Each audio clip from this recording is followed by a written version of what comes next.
never guess the places that I've been. You never guess the places that I've been. 'Cause everything is like a dream, yeah, but only in that dream that I live in. I'm never gonna let the day begin. Never gonna let the day begin. 'Cause everything is like a dream, yeah, but only in that dream that I live in. Oh, don't wake me up before you go, and I'll just make this bed my home. Oh, darling, please just let me sleep. Give me my dreams.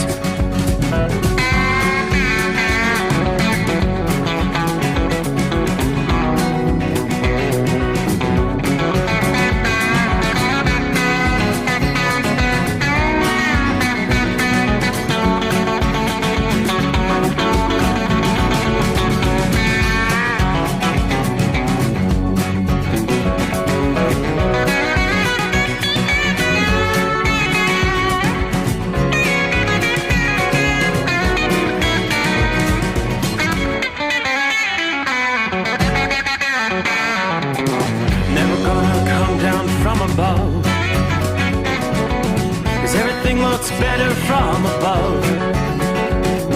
Nothing's ever as it seems, yeah, except in that world that I dream of. Never gonna lose the ones I love. Never gonna lose the ones I love. 'Cause everything is like a dream, yeah, but only in that world that I dream of. Oh, don't wake me up before you go, 'cause I can't face this day alone. Oh, darling, please just let me sleep. Give me my dreams. Give me my dreams. Give me my dreams.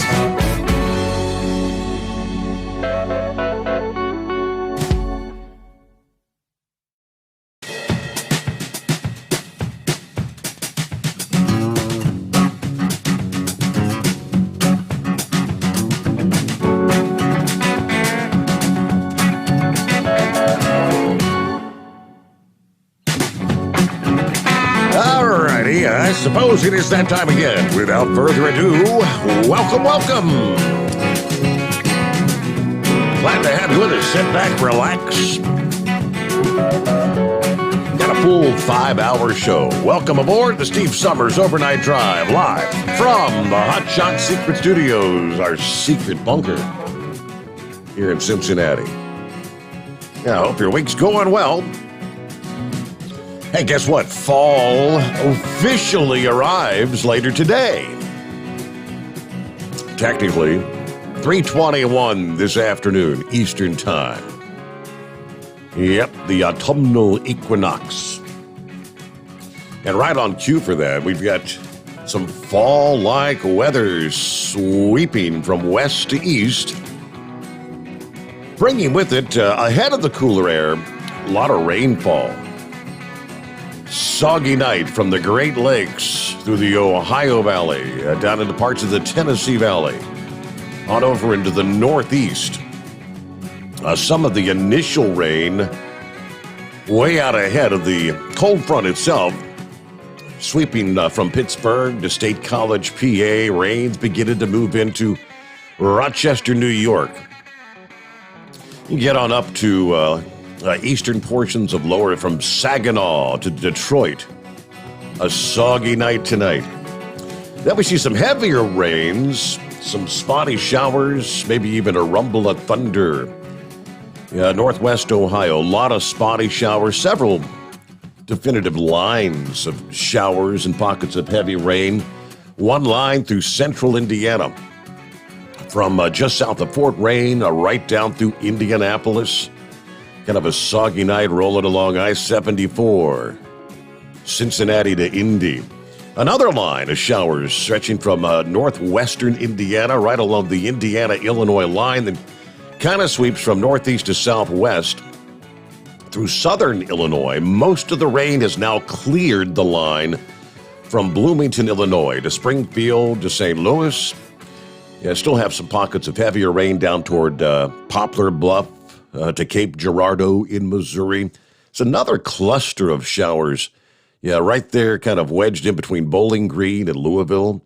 Yeah, some rain along Interstate 75 and 65, rather. It'll be pushing over toward the Lexington area through the overnight hours. So I think we're going to have some additional shower activity outside the secret bunker as we progress on into a Wednesday coming on here. Yep, midweek hump day, 22nd day of September. So let's start with our cooler weather. Forecasters tell us that the coolest push of air since late spring will have many of us in the eastern U.S. feeling like fall. We're pretty much right on cue as fall officially begins later today. First of all, you got to deal with the heavy rain and rounds of thunderstorms that signal the beginning of that pattern change. Rainfall amounts could be significant enough to cause some flooding problems there in the east, and rain is going to continue off and on, lingering probably into Friday in parts of the northeast. All this rain associated with the same batch of air from Canada that brought the freezing conditions and even some snowfall, late summer snow, to parts of the Rockies earlier this week. The decrease in temperatures won't be enough to cause so much as a frost on any pumpkins, but you will notice definitely a chill in the air. Given the fact that we've had above normal temperatures in many places as of late, and across the Midwest, temperatures continue to plummet into midweek here. High temperatures will be cooling by as much as 20 degrees from one day to the next, following a couple of days where we saw highs in the upper 80s in St. Louis. Temperatures failed to reach 70 this past afternoon. That same push of cool air reaches Chicago, where temperatures are limited to the 60s this past day. Just a couple of days after you saw temperatures approaching 90 degrees, it was 89 as we wrapped up the weekend there on Sunday. That much cooler air is going to continue eastward through the end of the week. Nashville, highs in the lower 80s this past day, will be swapped with highs within a few degrees of 70 both Wednesday and Thursday. Around Detroit, highs in the lower 80s we saw on Monday, replaced with high temperatures in the 50s Wednesday and Thursday. Clouds, drenching rain playing a major role. Now, that rain will be heavy enough in some cases to cause some flooding problems from part of southern Michigan over through Pennsylvania, New York State, and New Jersey between now and the end of the week. The biggest change in the east is going to be those nighttime temperatures. From late Thursday night into Friday morning, cities from Nashville to Birmingham, Alabama, Jackson, Mississippi, New Orleans, Charlotte, North Carolina, and Atlanta, probably going to be talking your lowest temperatures since back in mid-May. Nighttime temperatures are going to drop into the low to mid-60s all the way down to New Orleans, which will finally provide some comfort as they continue cleaning up and rebuilding after Hurricane Ida's wrath there in August. Lows are forecast to be in the mid-50s for Atlanta and Charlotte, dipping into the 40s in Nashville, a true sign that fall has indeed arrived. While the cool air will stop short of sweeping south through the Florida peninsula, it will make progress through the central Appalachians, the mid-Atlantic, and New England after the heavy rain and flooding concerns from now to Friday. In the central Appalachians, lowest temperatures since the middle of June are forecast, when we had a chilly snap that sent temperatures down into the 40s and even the 30s in some locations. Now, this incoming air mass will not send temperatures to the point where a frost or freeze will occur, but it's definitely going to deliver conditions chilly enough to break out the long sleeves, the jackets, and a fleece. Parts of the Midwest, even the South and East Coast, where the AC has been running constantly since June, maybe finally an opportunity to give them a break, give them a rest, ease up on the electric bill, maybe open the windows, let some fresh fall air in.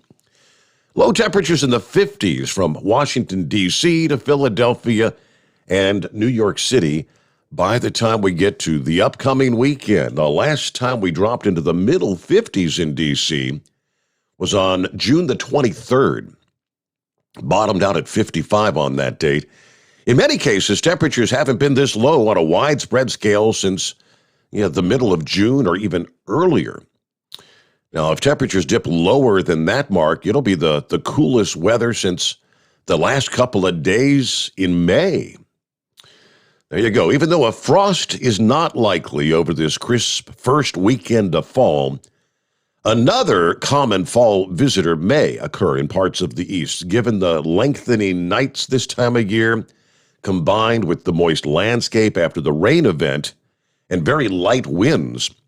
That's a prime recipe for fog to form, which may hinder travel for several hours during the start of the day, both Friday and Saturday. Fog could become most common from the Tennessee and Ohio valleys into the Northeast. Once the rain swings through by the end of the week, it may come back for a brief encore in parts of the Northeast and Midwest on a lighter scale this weekend. There's a chance that a brief period of rain will swing northward and affect parts of the Mid-Atlantic and New England for a time early this weekend. Similarly, a reinforcing pocket of cool air may trigger some showers during parts of the weekend around the Great Lakes region. Otherwise, looks like a dry weekend forecast for much of the eastern states. The lone exception may be some lingering showers and thunderstorms for parts of Florida. But again, looking at the radar scene, I guess the good news is tonight we're not seeing anything as far as severe weather is concerned. It's just your general run-of-the-mill showers, a few embedded rumbles of thunder. But again, not seeing anything as far as severe weather. Flooding concerns, the greatest risk, northwest, north-central Ohio, northeast Indiana, south central and southeastern portions of Michigan. Flood watches posted for a broad area there. Similarly, along the mountain terrain of western portions and central portions of Virginia, on up into western Maryland, some pockets of heavy rain. We have seen a few flash flood warnings triggered down toward the North Carolina-Virginia line through the evening hours. Meanwhile, after a tumultuous start to the month, following the devastating effects of Ida, more tranquil weather will take hold in the Northeast for mid-September. First, you got to deal with the rain and the thunderstorms.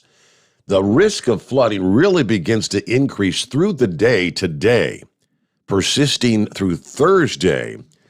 In addition to the developing low pressure causing this front to slow down, that area of high pressure over the East Coast creating an atmospheric roadblock. So the rain's going to last longer in any one location, further enhancing the flood threat. Both the duration and potentially the intensity of the rain will be factors for potential flooding. Plenty of deep tropical moisture is being ingested northward along that cold front. Rainfall rates could be enhanced with any embedded thunderstorms. Now, as that front slows down, heavy rain associated with it can pivot over portions of Ohio, Michigan, Indiana, Pennsylvania, western New York State, West Virginia, western Virginia, and western Maryland. Some areas could be under a zone of heavy rain for a rather extended period of time. This fire hose effect, which means the rain may pour down at a rate of 1 to 2 inches per hour for several hours' time. That effect is most likely today from southeastern Michigan and eastern Indiana over into western Pennsylvania, over the central Appalachians, over Wednesday night. Rainfall of this magnitude not only likely to trigger some rapid flooding in urban areas, but very fast rises in water levels along some of the small streams and some of the rivers in the region. The steep terrain of the Alleghenies, intertwined with communities along streams over western Pennsylvania and West Virginia, all will be at a heightened risk of dangerous flash flooding. Now, given the slow nature that this front is moving, it'll probably take until Thursday for the heaviest rain to reach the East Coast. Greatest risk for heavy rain Thursday will stretch from New York City to Philadelphia to Baltimore and Washington, D.C. There you go. General 1 to 2 inches of rain will fall. Local amounts up to 4 inches in the mid-Atlantic region. A broader 2 to 4 inches with local accumulations of maybe 6 inches of rain from southeastern Michigan to central Pennsylvania and western portions of New York. So definitely enough to cause some flooding issues for those areas. Great to have you with us as we roll into a midweek, right? Hey, Mike. It is that time once again. So who all's checking in out of the box here? 64 Geo says, good morning. Gilligan, right on board out of the box. Zorro checking in. Hello to the Michigan Madman, Soggy in western Michigan tonight. Captain Ron is on board. Crazy Ray is happy hump day. Okay, 58 degrees, raining. Hello to James. Welcome to the first day of fall, although it doesn't officially begin till later this afternoon. Yes, correct. Who's on board? Got a report over the Qualcomm of a major accident where they're saying all lanes are blocked. 465 around Indianapolis. I don't have any other details.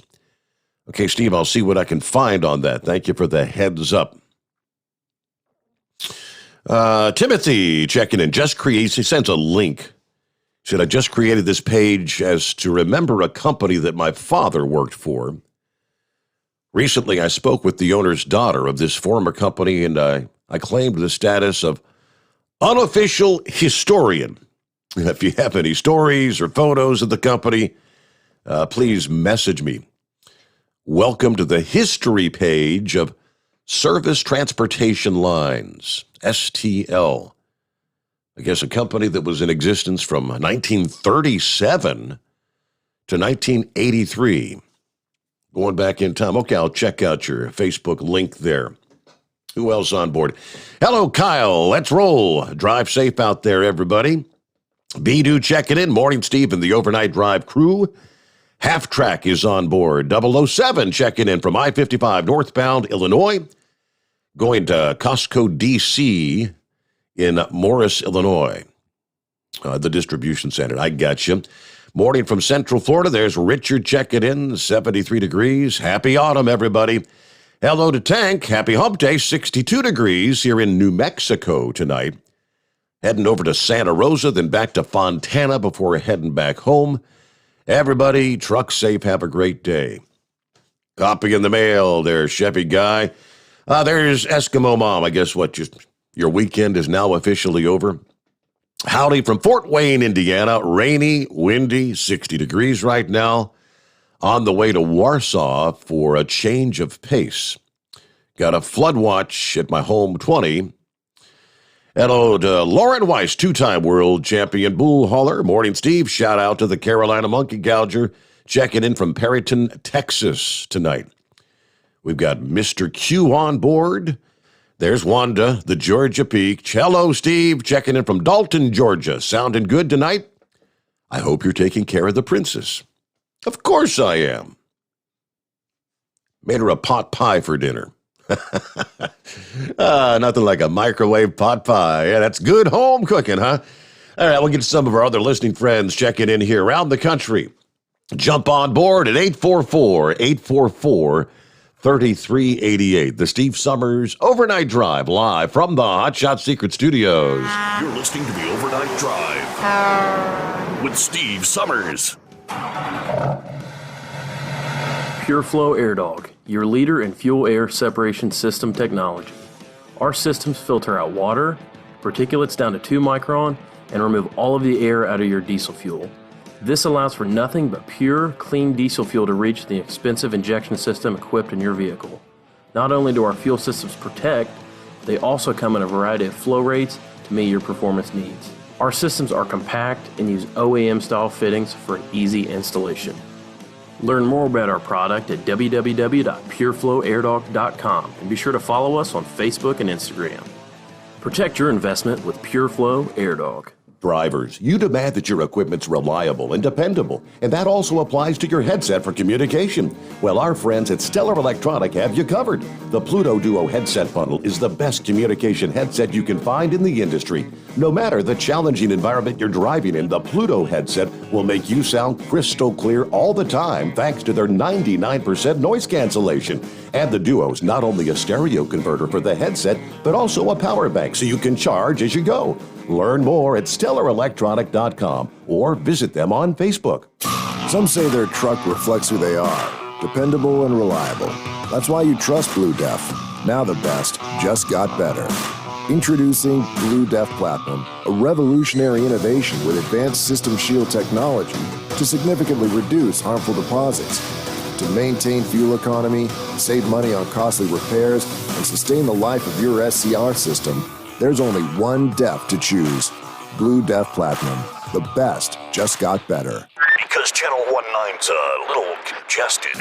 Call Steve now at 844-844-3388. The Overnight Drive.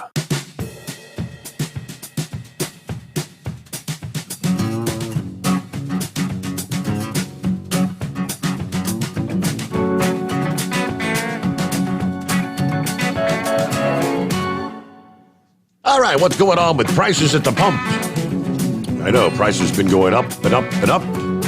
What's the trend over the past week? Unless you fuel up in the Rocky Mountain region, you're paying more this week. According to the Energy Information Administration's weekly report, national average price per gallon is now at $3.38 per gallon, up a little over a penny the past week. There was a decrease from $3.63 per gallon to $3.62 in the Rocky Mountain region, the only region that saw lower prices, but that's still well above the national average. All other regions saw an increase, a jump of 2 cents in the lower Atlantic and the Gulf Coast region. California typically is the home of the highest price per gallon. Yes, if you're going to fuel in California, average of $4.32 per gallon. National average price is just shy of $1 per gallon more than it was this time a year ago. That's technically 98.1 cents per gallon higher than 1 year ago at this time. The Senate Committee on Commerce, Science, and Transportation is going to consider the nomination of Meera Joshi as the leader of the Federal Motor Carrier Safety Administration at a hearing today, later today, as a matter of fact. Following an executive session, that committee will have a hearing to consider the presidential nominations of not only Joshi, but several others. That's scheduled to begin at 10 o'clock this morning Eastern Time. Now, Joshi is a former chairperson and CEO of the New York City Taxi and Limousine Commission. She has served as the acting administrator since January the 20th.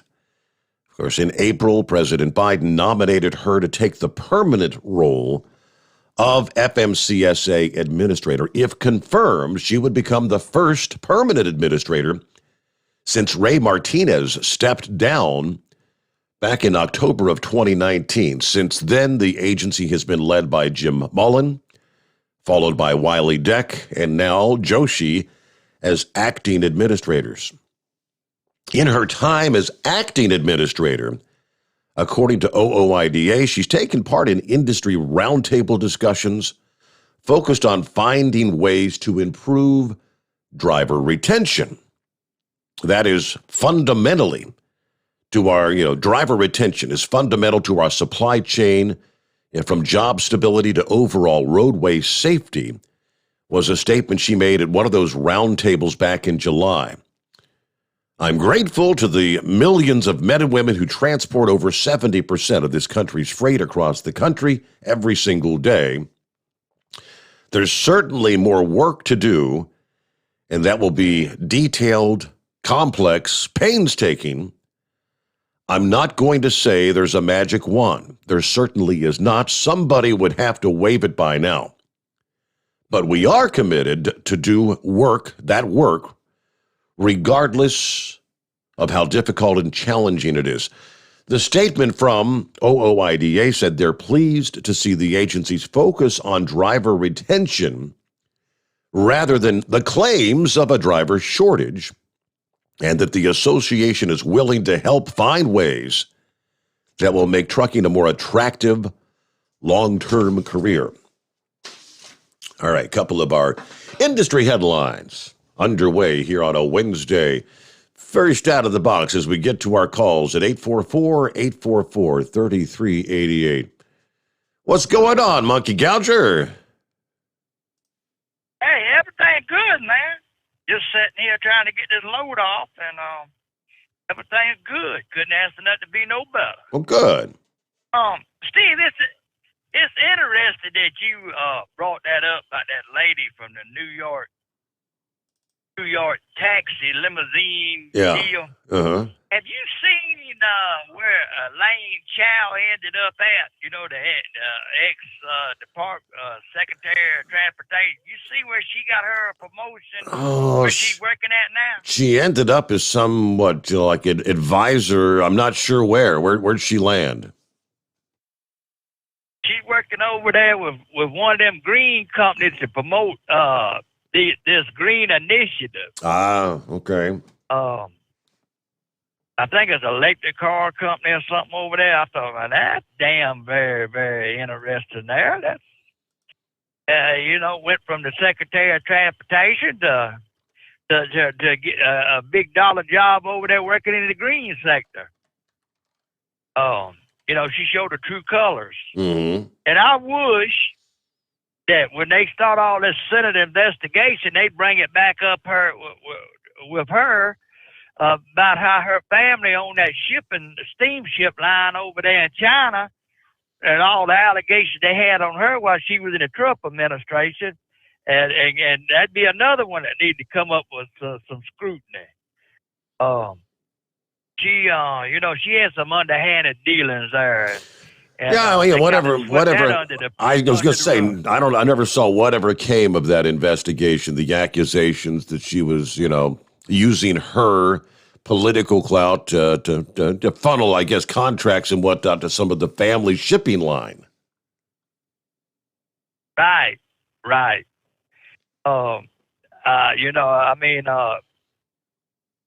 It's amazing. We got the best crooked politicians money can buy up there right now. Yeah.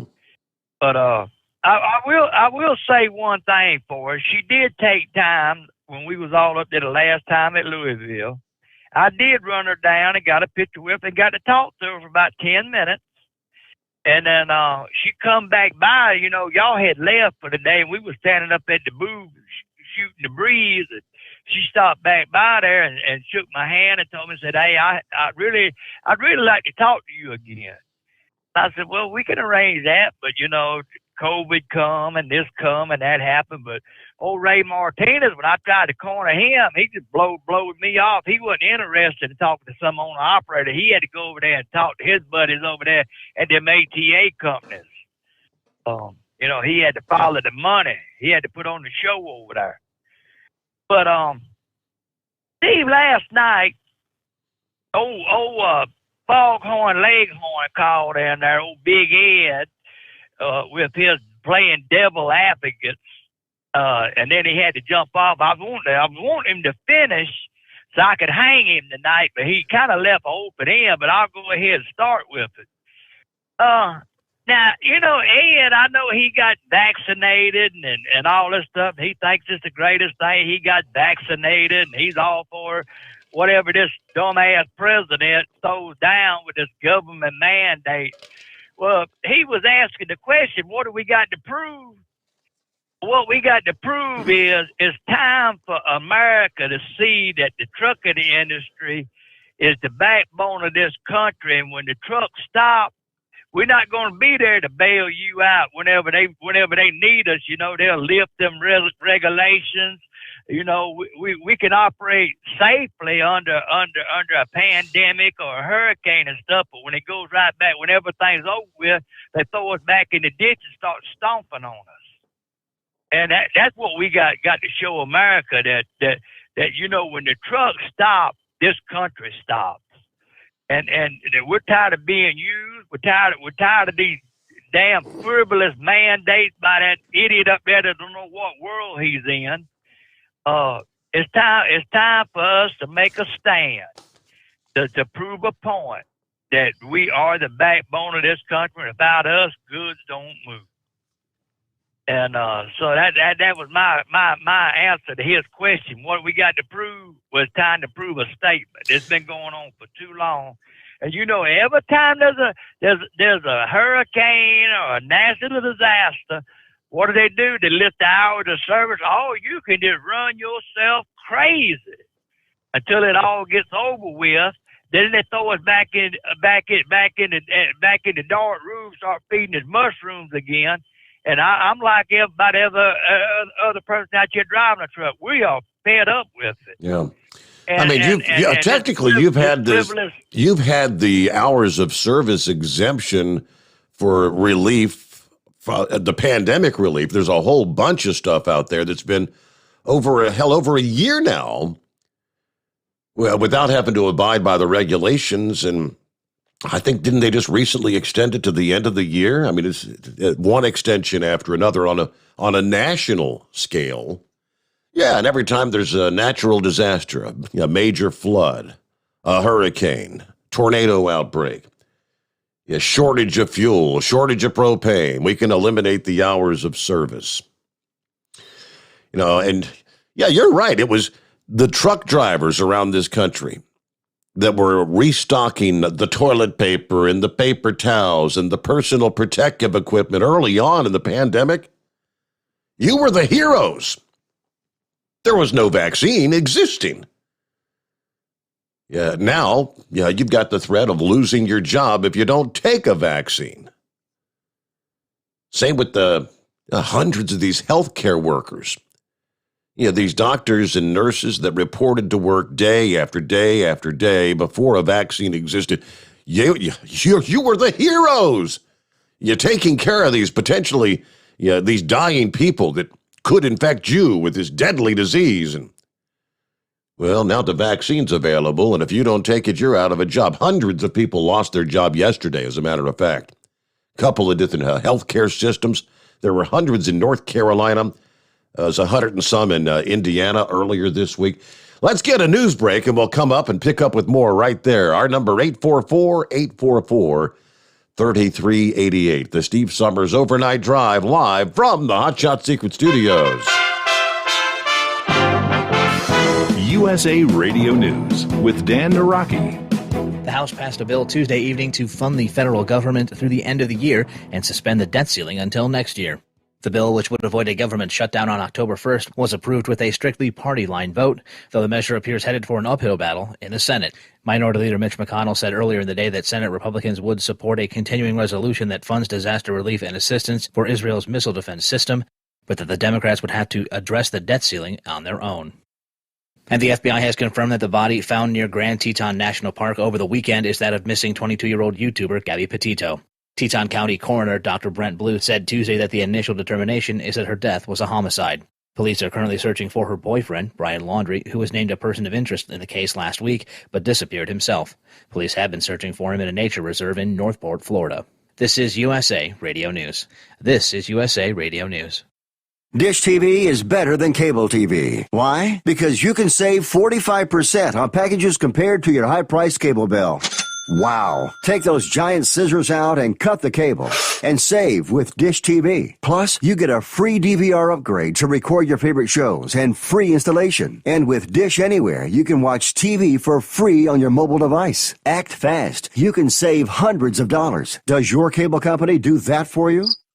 I don't think so. Get all the best TV programming at your fingertips at a fraction of the price of cable TV. So say adios, arrivederci, goodbye to the high cable bill and save up to 45% on Dish TV packages today. These are limited time offers and can change at any time. Call fast. 800-610-5739. 800-610-5739. 800-610-5739. That's 800-610-5739. You're listening to the Overnight Drive with Steve Sommers.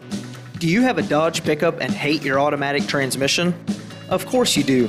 LaVon Miller at Firepunk Diesel here, and we specialize in heavy-duty and performance transmissions for your 3-quarter or 1-ton Cummins-powered truck.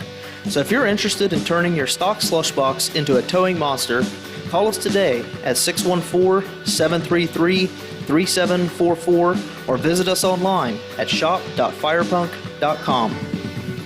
Drivers, you demand that your equipment's reliable and dependable, and that also applies to your headset for communication. Well, our friends at Stellar Electronic have you covered. The Pluto Duo headset bundle is the best communication headset you can find in the industry. No matter the challenging environment you're driving in, the Pluto headset will make you sound crystal clear all the time thanks to their 99% noise cancellation. And the Duo's not only a stereo converter for the headset, but also a power bank so you can charge as you go. Learn more at StellarElectronic.com or visit them on Facebook. At Hotshot Secret, we share the science behind common diesel problems and their solutions. For example, Hotshot Secret Diesel Extreme. Today's ultra-low sulfur fuels are cleaner, but they leave injector deposits, causing frequent DPF regens and low throttle response. Hotshot Secret Diesel Extreme is a 6-in-1 fuel additive recommended for all diesel engines. It is formulated with the most concentrated detergent on the market, a top-tier level cetane booster, lubricity enhancer, water demulsifier, rust and corrosion inhibitors, and a fuel stabilizer. Diesel Extreme is a once every 6-month treatment that will clean your entire fuel system, starting at the fuel tank and traveling throughout the fuel lines and fuel pump, and finally completely cleaning your injectors. Hotshot Secret Diesel Extreme improves your diesel's fuel economy and eliminates excessive black smoke. Hotshot Secret Diesel Extreme is available nationwide at truck stops, fine farm and auto stores, and online at hotshotsecret.com. Hotshot Secret, powered by science. Diesel Army is on duty 24 hours a day, 7 days a week. Burning the midnight oil with the best diesel coverage. All the tech, all the torque. Diesel Army, where there's smoke, there's fire. For the latest news and event coverage, as well as feature and tech articles, sign up for the newsletter and don't miss a thing. Visit dieselarmy.com from the Power Auto Media family of digital magazines. Again, it's dieselarmy.com. PureFlow Air Dog, your leader in fuel air separation system technology. Our systems filter out water, particulates down to 2 micron, and remove all of the air out of your diesel fuel. This allows for nothing but pure, clean diesel fuel to reach the expensive injection system equipped in your vehicle.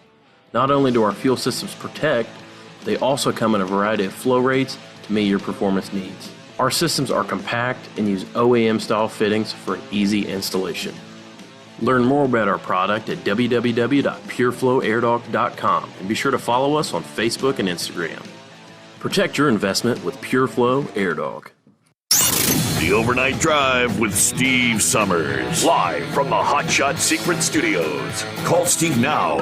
844-844-3388. That's 844-844-3388. Hey, it's a busy week for Hotshot Secret. Both Kyle and Josh supposed to be on location there with the Hotshot Secret vendor booth and the special display vehicle starting yesterday, continuing today and Thursday. Now, quite honestly, I'm not exactly sure how much is indoors versus outdoors. I'm sure some of it's got to be outdoors, right? It's the Farm Science Review, big event in the farming community. Throughout its history, Ohio State University's Farm Science Review has been at the forefront of highlighting the future of agriculture. Now, typically attracting like 100,000 visitors from all over the U.S. and Canada.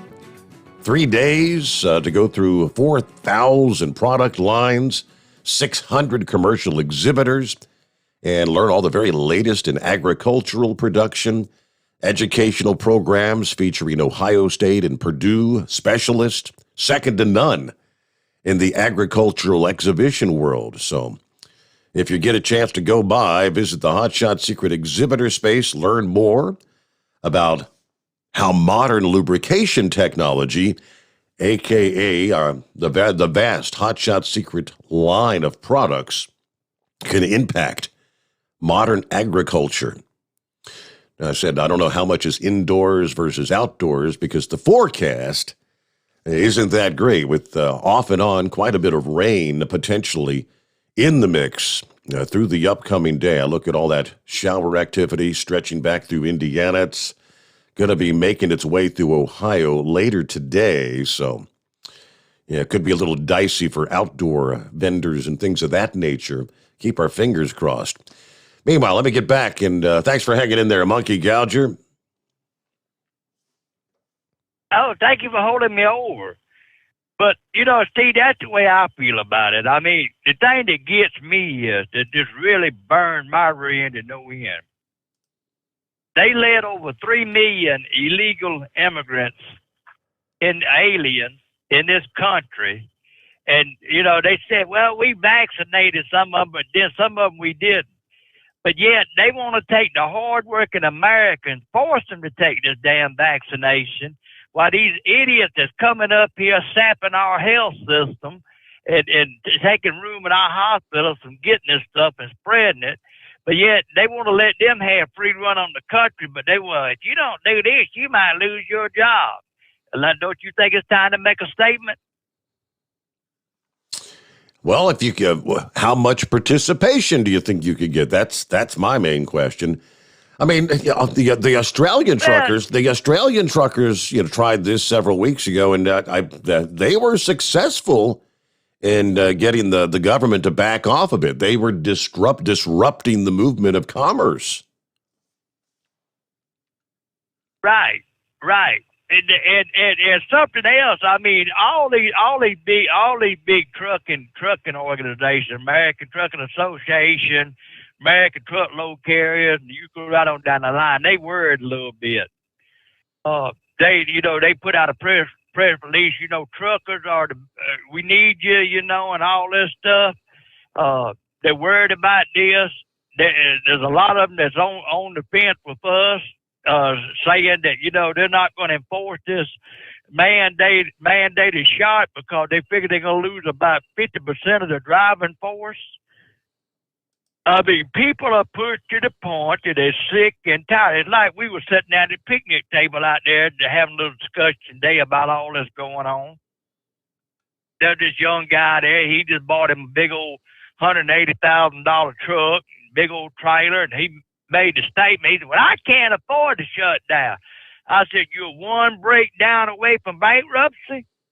He said, what do you mean? I said, well, that's all it's going to take, boy. I said, if you can't afford to shut down for a couple of days because your truck payment's $5,000 a month or whatever it is, I said, you're just one breakdown from going bankrupt. So you might as well just go ahead and join the crowd and go. I said, they ain't going to come get your truck. They don't want them trucks. I said, they can't sell what they got in the parking lot now. I said, it's so damn overpriced. But I said, I've heard that all my life in the trucking. Well, I can't afford to shut down. An old trucker told me, he said, buddy, he said, if you can't afford to shut down for a week, you're already out of business. He said, you should have never been in it to start with. And I kind of agree. But anyway, Steve, that's about all I got for tonight. I appreciate you taking up for us and putting the word out that we are the backbone of America. Can't thank you enough, and Chris and everybody for this show and everything. And we'll talk at you tomorrow night, buddy. Be safe out there. Monkey Gouger, good to hear from you.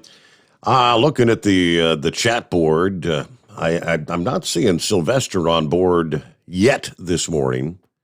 He doesn't always join us right out of the box. He typically chimes in at some point, but looking at the reports from the land down under, someone sent this to me here just a few minutes ago. I'm not sure what time of day it is over there now. It's typically when he checks in, it's like afternoon.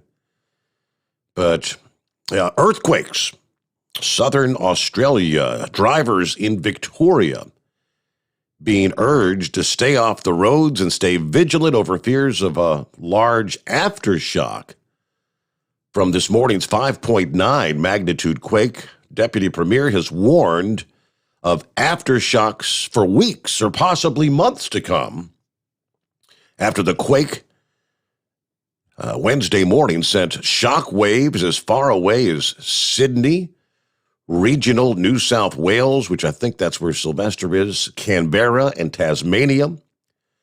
The violent tremors led to damage to buildings and homes in Victoria. High-rise buildings were evacuated as far away as Adelaide, more than 800 kilometers from the epicenter. The initial 5.9 event was the largest ever recorded on land in Victoria. At this point, no reports of death or injury. However, emergency services have also urged Victorians to be on high alert for aftershocks throughout the day after those 3 quakes hit in quick succession this morning. If you're located in Victoria, you are in danger, reads the warning. Expect aftershocks, stay away from damaged buildings and other hazards. Avoid driving except for emergencies. Seismologists have warned that aftershocks are likely already occurring, and there's a small likelihood there could be a larger event today. Was that 5.9, again, a foreshock, or the large one and just smaller aftershocks to come? You never know. Oftentimes you'll have what's a fairly significant quake that could be followed by a major quake. Geoscience has confirmed there's a possibility we may receive further aftershocks and potential risk of further earthquakes. Indeed, more aftershocks could occur for weeks, if not months. All right. Widespread reports of people feeling the quake. If you have building damage or require SES assistance, they give the number to call. There is no tsunami threat. A second quake, understood to be an aftershock registering 4.0, took place in the same location. According to Geoscience, the first quake was at 9:15 local time, second 9:33. That was morning time there. Third, 3.1 quake was reported nearby. So interesting. Okay, with that, we'll continue to try and follow what's going on. It's 844-844-3388. Yeah, looking at 15 before the hour. Let's get back to the calls here. I believe, let's see, would that be Eric on the line? That's what the screen is saying. Yeah. Good morning, Steve. Morning. Hey, first-time caller. Wife and I went on the last cruise with you. Met a lot of good people. Sat at the table with your daughter and oh yeah, and her friends. Yeah. Yeah, I met you at the airport. We was right behind you at the airport, if you remember me. I'm trying to recall. Yeah, I called in. Go ahead, Aaron. Been a while, but I was going to mention that 465 over here south side of Indianapolis. They're tearing that bridge out at exit 2, so they're shutting the interstate down like 20 minutes at a time. Ah, okay. And I think there's about a 6-mile backup right now, probably both directions. I'm getting ready to. I just come through Crawfordsville, Indiana, so I'll be getting into that mess unless I zigzag around it. So how's things been going out there? I mean, yeah, I'm trying to remember your face. I don't know. We probably have some pictures, and I'm sure we could look at the group photo and remember who you were. Yeah. I was in that motorcycle wreck here. I think Bourbon Street Gary called in, and I was in a motorcycle wreck back in 2020. I didn't know if I think he called in maybe and told you about it. I don't know if that's... I do kind of remind that, yes. Yeah. But I'm all healed up now. Been trucking since, I don't know, been doing pretty good. come out of Illinois over here, raining on 74 all the way across.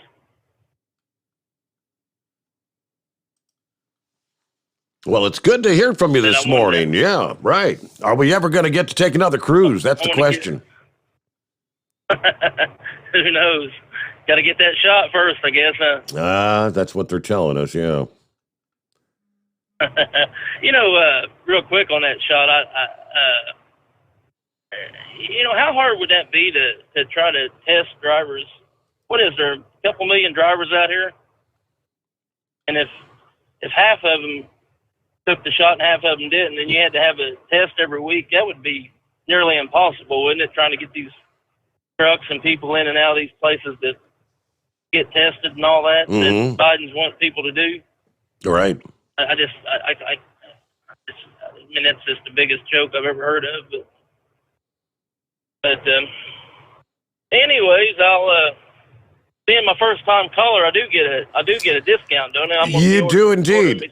I got your number written down here, and we'll get you a text message that'll have a code you can use when you check out. $60 worth of whatever you need there. HotShotSecret.com. Right. All right. That'll work. I do call in on that post. After hours show. The after show. Okay. I haven't lately. I've kind of been on strike myself. I took a couple of weeks off and had to come back out here to get a vacation, if you know what I mean. Sure. But, all right, Steve. I just wanted to update you on that 465 and everybody out there. So I think it's going on till the 23rd. I think 23rd or 24th. Okay, so next few days, a couple more. 11 to 4 a.m.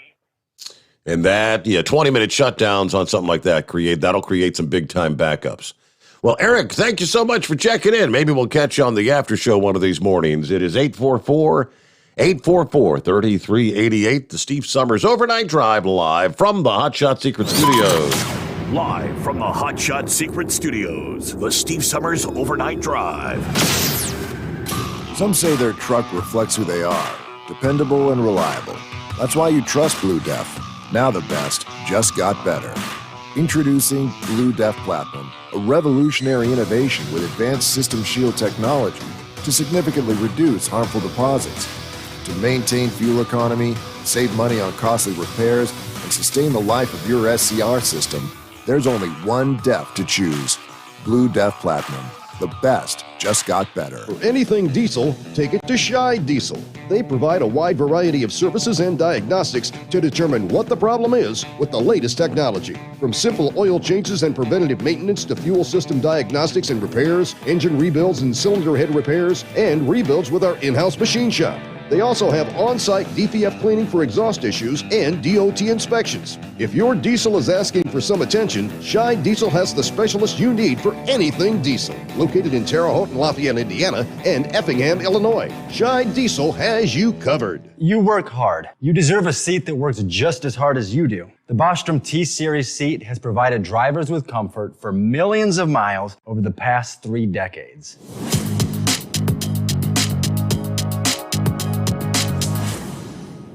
Each seat is built right here in the USA and has 4-position front cushion tilt and higher low-profile air suspension with isolator.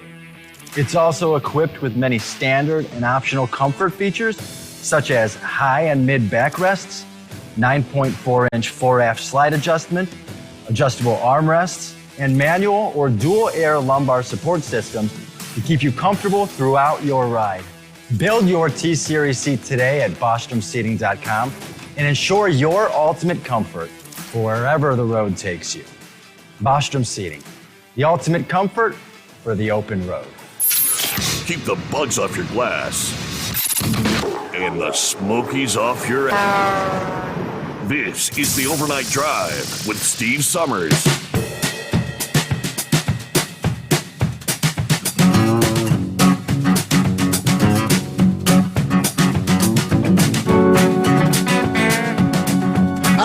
Hope your week's going well. Great to have you on board. Got an email from the One of our listening friends who goes by the handle the Truth Czar.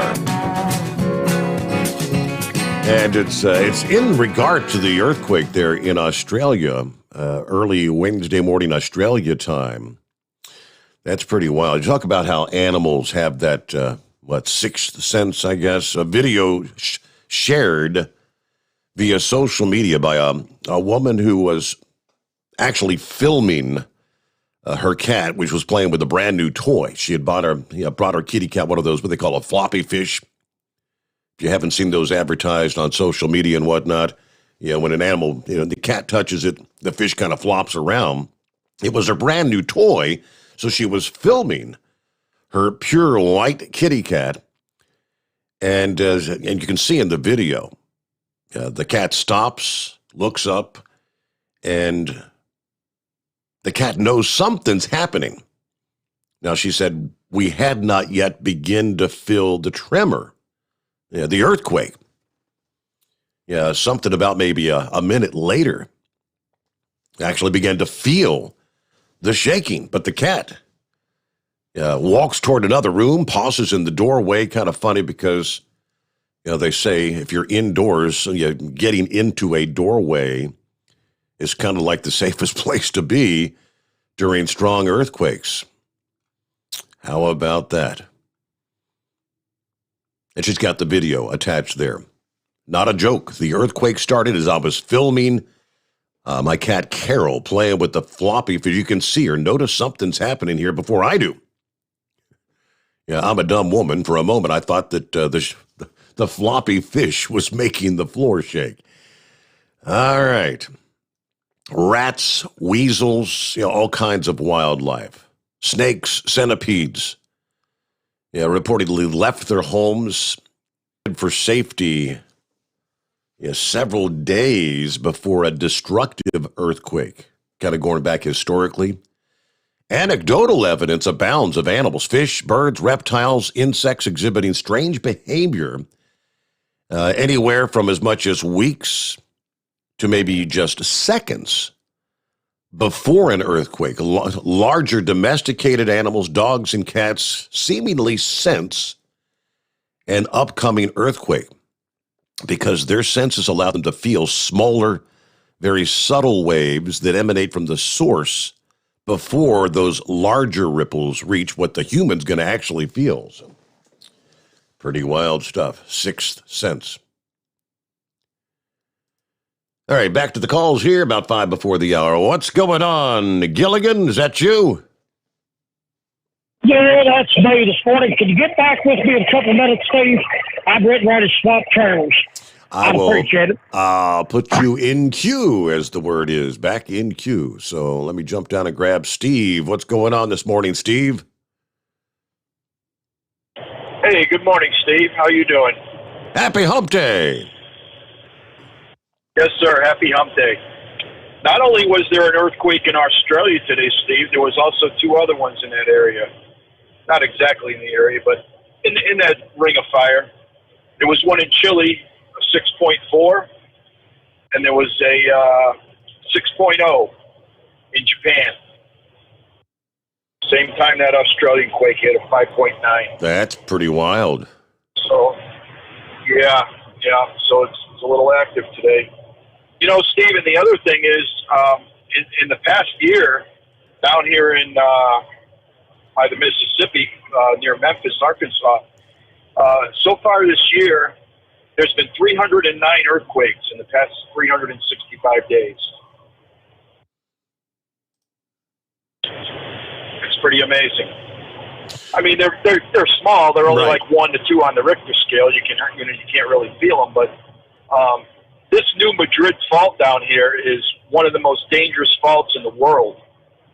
I believe back in the 1800s, there was an earthquake. They said it was over an 8, and it was felt as far away as Cincinnati, and it did structural damage actually in Cincinnati. But it was in the early 1800s. There's been many more after that.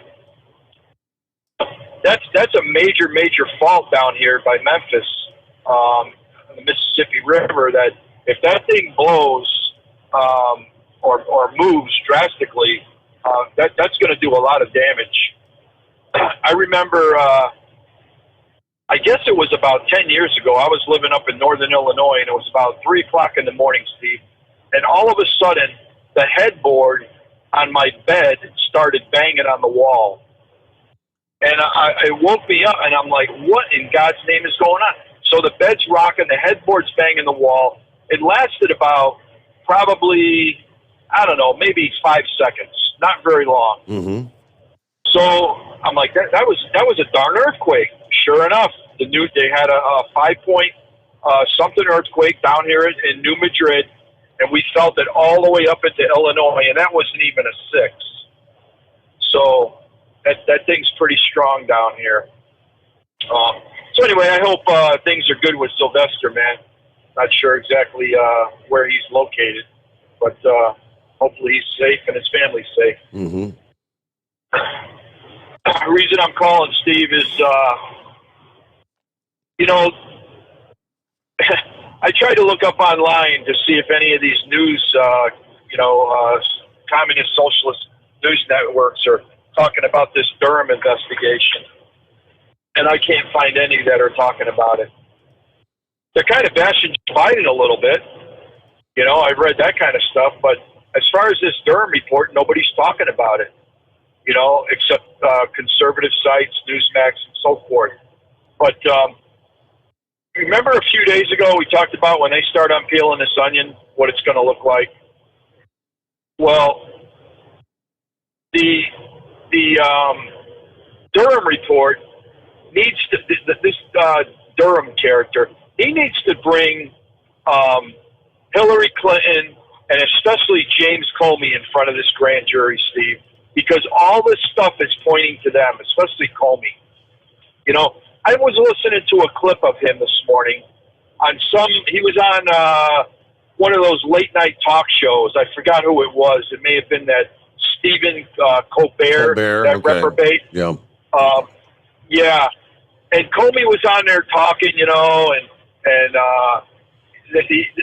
Colbert asked him, hey, so how come you interrogated Michael? How come you went to the White House and interrogated Michael Flynn? And he goes, well, I probably shouldn't have done that, but yeah, I did it anyway. And the crowd just started laughing like it was a big joke. They ruined that guy's life. The amount of money he had to spend on lawyers and he dedicated his life to this country and the military, and they tried to destroy him. Thankfully, President Trump pardoned the guy, which he deserved. He did nothing wrong. But this guy Comey, he needs to be in front of that guy should be in prison, Steve, for what he did. All of this stuff that's going to come out was all one big lie, and they knew it from January of 2016. And there are all of them: Pelosi, Schumer, Adam Schiff, Hillary Clinton, Obama. They all knew it was a lie. It was a hoax. And instead, they put our country through this. And here's the thing, Steve, is before even Donald Trump took the oath of office, they tried to take him down. But when he was elected, he was a duly elected president in a free election, and they tried to overturn that by promoting this lie with this Russian collusion and this dossier. And there's another guy, that Christopher Steele. He's another guy that should be in prison. But they tried to take down a president, but not only that, Steve, they tried to overthrow an election, a free and fair election that we as Americans have a right to and a vote to, and they tried to destroy the will of the people. They said, oh, we don't like who you voted for. We don't like this guy, so we're going to change it by promoting this lie. And that's what this whole Durham thing is about. And, these people need to be held accountable. They really do. Especially, I just hope he has the kahunas to get Clinton in front of that grand jury. Not only her, but her damn husband. Because I think he was just involved just as much as she was, as far as knowing stuff. Well, I'm looking at the report from this past day from the Hill, the publication there in D.C., and they and the mainstream media are all pretty much saying, this indictment of this Sussman, this lawyer Sussman, is really just it's a little molehill.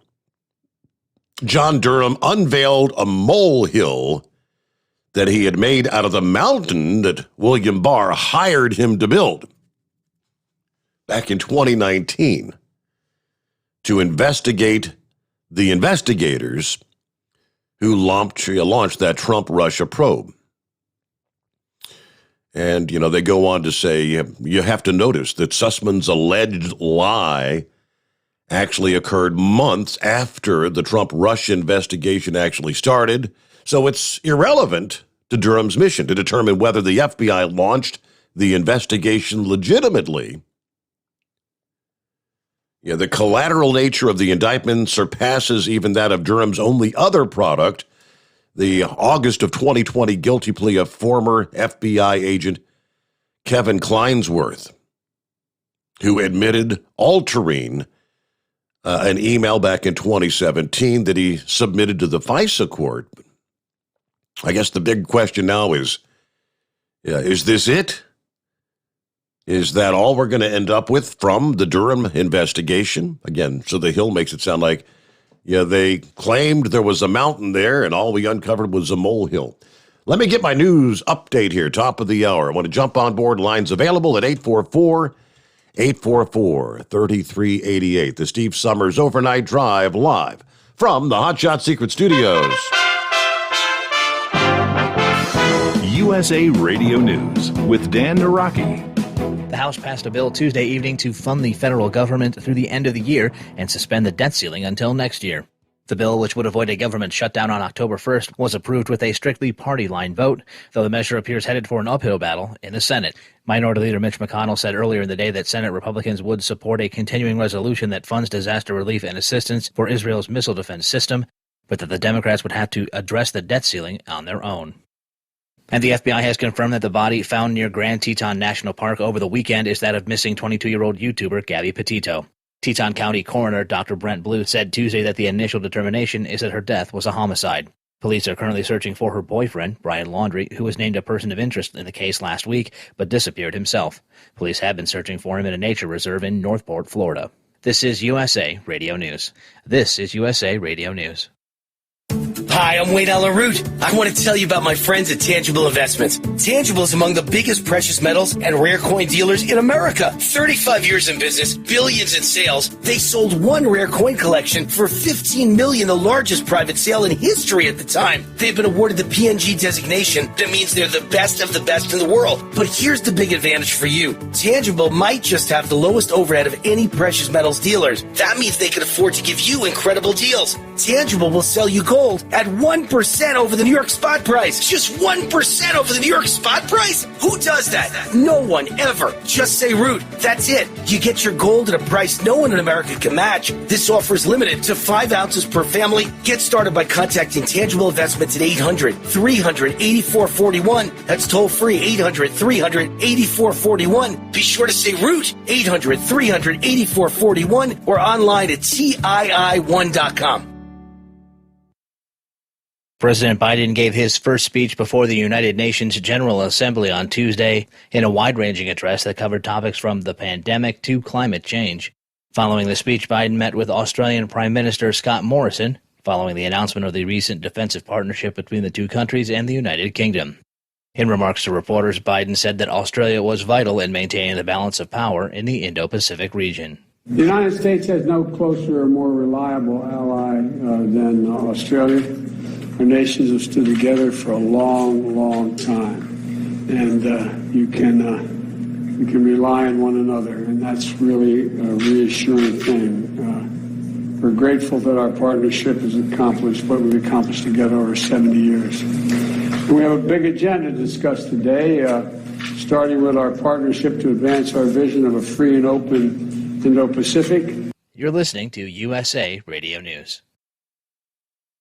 Hi, this is Dr. Joel Wallach, and I want to tell you that arthritis is not a genetic thing. It's not a disease of aging. Neither is osteoporosis. Get a hold of my book. It's all in your head. It goes into the 25 different diseases you get when you have osteoporosis of the skull. These are all reversible. You take the Healthy Bone and Joint Pack, the MSM, vitamin D3, stay away from all the bad foods, including gluten, and guess what? You'll regrow all your bones, including your skull and your legs and your hips and everything else. Contact us at usaradiohealth.com.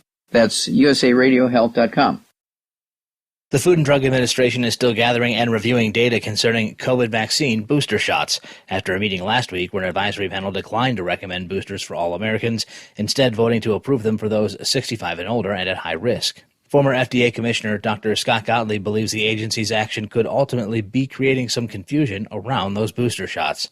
He tells CNBC that the perception that the committee voted down boosters before approving them could have come out of that meeting. Well, I think the meeting created a perception that there could be conflicting messages. I don't think that that's the case. The FDA at first voted on boosters for the entire age range, 16 and up, ultimately settled on a recommendation that boosters should be made available to people 65 and older and those who are at risk of a severe outcome from COVID, those who are at more risk from the disease itself.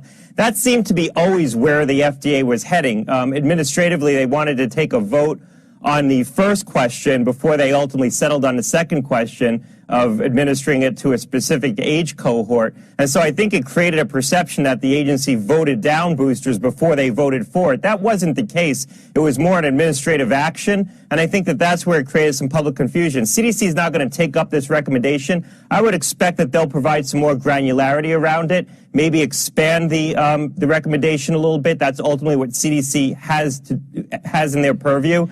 And for USA Radio News, I'm Dan Naraki. At Hot Shot Secret, we share the science behind common diesel problems and their solutions. For example, ultra-low sulfur fuels. The primary function of diesel fuel is combustibility. One of the little-known aspects of fuel is its role as a lubricant to metal-on-metal moving parts. The introduction of ultra-low sulfur fuels diminishes the fuel's ability to lubricate because sulfur, which has been mostly removed, has lubricating properties. Hot Shot Secret Everyday Diesel Treatment with LX4 delivers unmatched lubricity. Third-party testing confirms that it takes 3 times the amount of leading fuel treatment to match the lubrication benefit of 1 dose of Hot Shot Secret. Everyday Diesel Treatment is a fully formulated 6-in-1 premium fuel treatment for every fill-up, every time. Everyday Diesel Treatment is available at truck stops, Tractor Supply, O'Reilly's Auto Parts, and online at HotShotSecret.com. Hot Shot Secret, powered by science.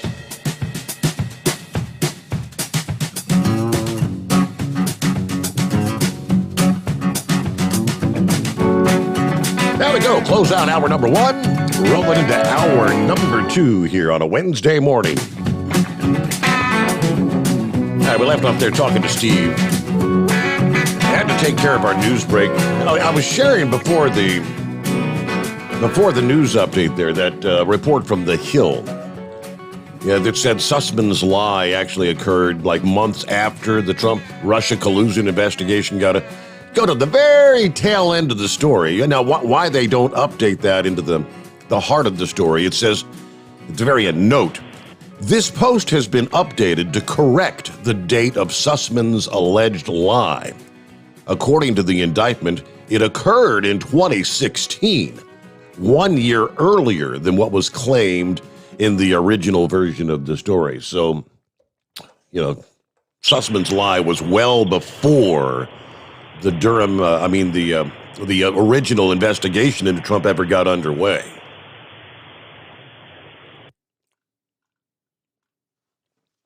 All right, we got you back up here, Steve. Thanks for hanging in there. Thanks for holding me over, Steve. Yeah, there's another article I sent you. It's kind of lengthy, but worth reading. So if you get time, later on after the show, it's from the Federalist. It's about the leak, how the New York Times leaked about a week ago that FBI agent's name. He was the number one agent. He was a handler of certain individuals that had ties to Christopher Steele, who wrote that fake dossier. But that Crossfire Hurricane, Steve, that's all from the Obama administration. I'd like to know what Joe Biden knew about that, too. They were all involved, and that was when this was in 2015 when they were spying on Donald Trump. You know, when they got those Pfizer warrants and so forth to spy on Carter Page and all of that. There's a lot of stuff when you unpeel this onion, Steve. But I just wonder, like I said, how big are his kahunas, this Durham? Is he really going to unveil the truth, everything that went on? Because, in my opinion, Steve, this is the biggest conspiracy in American history that went down. You know, trying to take down a president. I mean, it's just wrong. I mean, bigger than Watergate probably is, maybe not as well. JFK is a conspiracy theory, but this is no theory, Steve. There's hard evidence on this, and a little bit's coming out each day. And like I said, the New York Times leaked this FBI agent's name. They're talking about how they did that with that Kleinschmidt, to soften the blow, so to speak, when stuff came out. But nobody in the news is covering this, Steve. Right. No one, because the media was part of it. They pushed this crap on us for 3 years. They lied over and over and over. So they're not going to come out and say, oh, we're sorry. This was all a big hoax. This was all a big lie. They're not going to do that. But all these reporters, it's just absolutely sickening. But the other reason I called, Steve, did you see that article, how Bill Gates is buying up all the farmland in the United States? Someone sent me some links to that. Yeah, why is he buying this land? He owns, so far, 240,000 acres. He's buying up all these farms. Last night you were talking about the farmers and, how they're struggling. And, when there's a recession, they're not going to grow, they're not going to buy. But that's my question.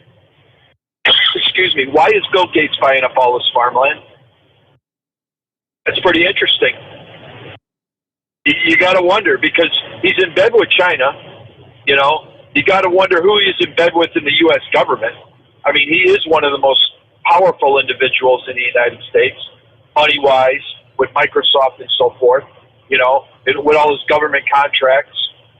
So why would Bill Gates need all this farmland, Steve? I mean, is there going to be some kind of,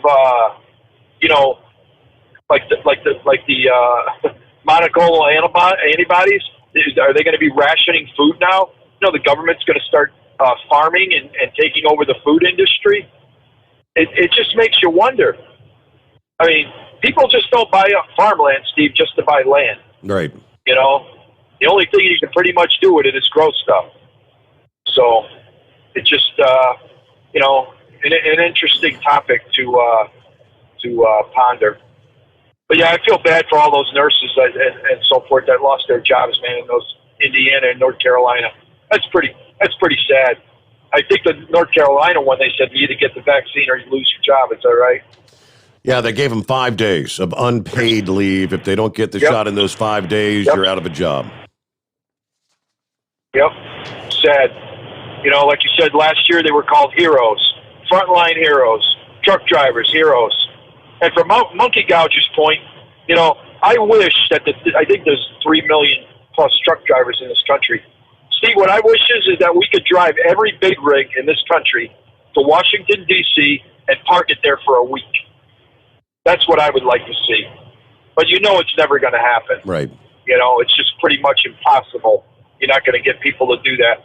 But I think that would send a pretty good message, wouldn't it, Steve? Park 3 million big rigs in D.C. for a week. Right. And just leave them there.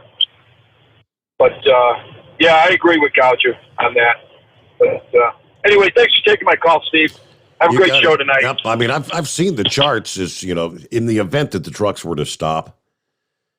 In a week's time, I mean, there would be absolute pandemonium, bedlam in the country. I mean, because the store shelves would be empty with, something like 3 days into trucks not moving in this country. You're already unable to find any fuel. The gas stations are all emptied. Store shelves have been wiped clean of the food. It wouldn't take long for the trucking community to send a message, but all right, let me jump back over to our Facebook, YouTube discussion page, see who's checking in this morning. Daniel says, morning, it's getting cold out here, 56 degrees. Going through Billings, Montana, it was down to 28 degrees. In Lyman, Wyoming this morning. Hello to Dean, checking in here. Fuzzy's on board. David, a.k.a. Magnum Force, checking in. Good to have you with us, Magnum Force. And let's see, Lori Glory, morning, Steve, and everyone. Y'all be safe on the big road out there. Daniel said, I can answer the question how to retain drivers. The number one problem with a lot of us veteran drivers is they need to quit trying to micromanage our life by shoving this ELD crap down our throats. Yeah, I know when I'm tired. I'm a big boy. I can go to sleep. But I'm tired. I can drive when I'm not, and thankfully, under the hours of service waiver, that's exactly what I'm doing with this ELD shutoff for almost 2 years. It's been great. Can I pick hours of service waiver loads that are covered so I don't have to have the damn ELD on? I don't have to log. I can sleep when I'm tired and drive when I'm not. And guess what? I can do it's completely safe because I'm not being micromanaged by some numbnut sitting in Washington, D.C. that doesn't know anything about trucking. See, they're like I said, has that nationwide waiver been nearly 2 years now? All right, let's see. Eskimo Mom, I was talking about the Farm Science Review. She said, yeah, it's both indoors and outdoors along I-70 near London, Ohio, west of Columbus.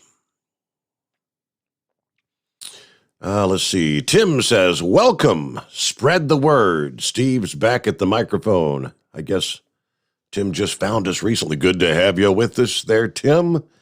Hello to Chris, the night shift nurse, checking in another night on the unit. Be safe out there, everybody. Heat wave. I'm here. Going to Salt Lake City, Utah from Portland.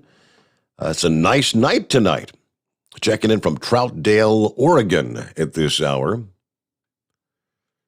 right, ComLab Man took Valium last night to sleep, up early.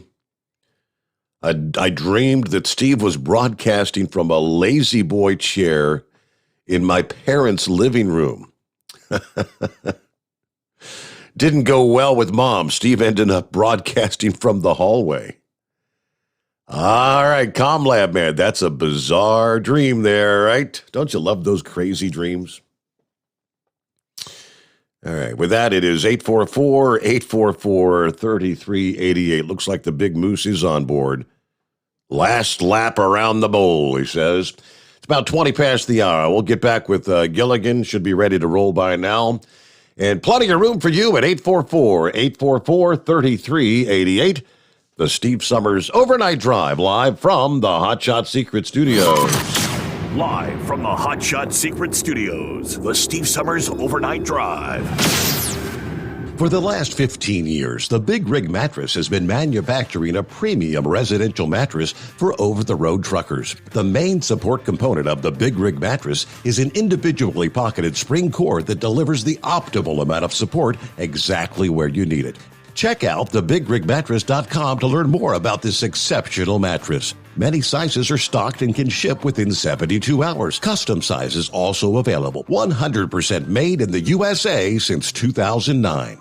At Hot Shot Secret, we share the science behind common diesel problems. For example, product claims without proof. Every trucker on the road has heard product claims about an additive that simply didn't match their experience. Proof is found from third-party testing by a recognized, credible source. That's proof. Hot Shot Secret's Stiction Eliminator will improve your performance and fuel economy. For proof, we engaged the Ohio State University Center of Automotive Research to conduct an EPA-certified fuel economy test with Stiction Eliminator on a FedEx truck. A 2006 P500 Freightliner with 247,000 miles. The test showed a 3.6% increase in highway driving fuel economy from Stiction Eliminator, an oil additive. The complete report from OSU is available for download at hotshotsecret.com. That's proof. Hotshot Secret Stiction Eliminator, available at truck stops, Tractor Supply, O'Reilly's Auto Parts, and online at hotshotsecret.com. Hot Shot Secret, powered by science. Hi, this is Pete Matouche. In 1999, my brother started the Turbo 3000. We're proud to continue on with his legacy. The fuel that you've spent your hard-earned money on is completely burned, and that's your profit going right back where it belongs, in your pocket. For our Canadian customers, you can get the Turbo 3000 from manufacturer direct. Call us at 888-567-1007. For a limited time, save $45 off total purchase using coupon code SteveSaves at turbo3000.com. And now, back to the Steve Sommers Overnight Drive, live from the Hot Shot Secret Studios.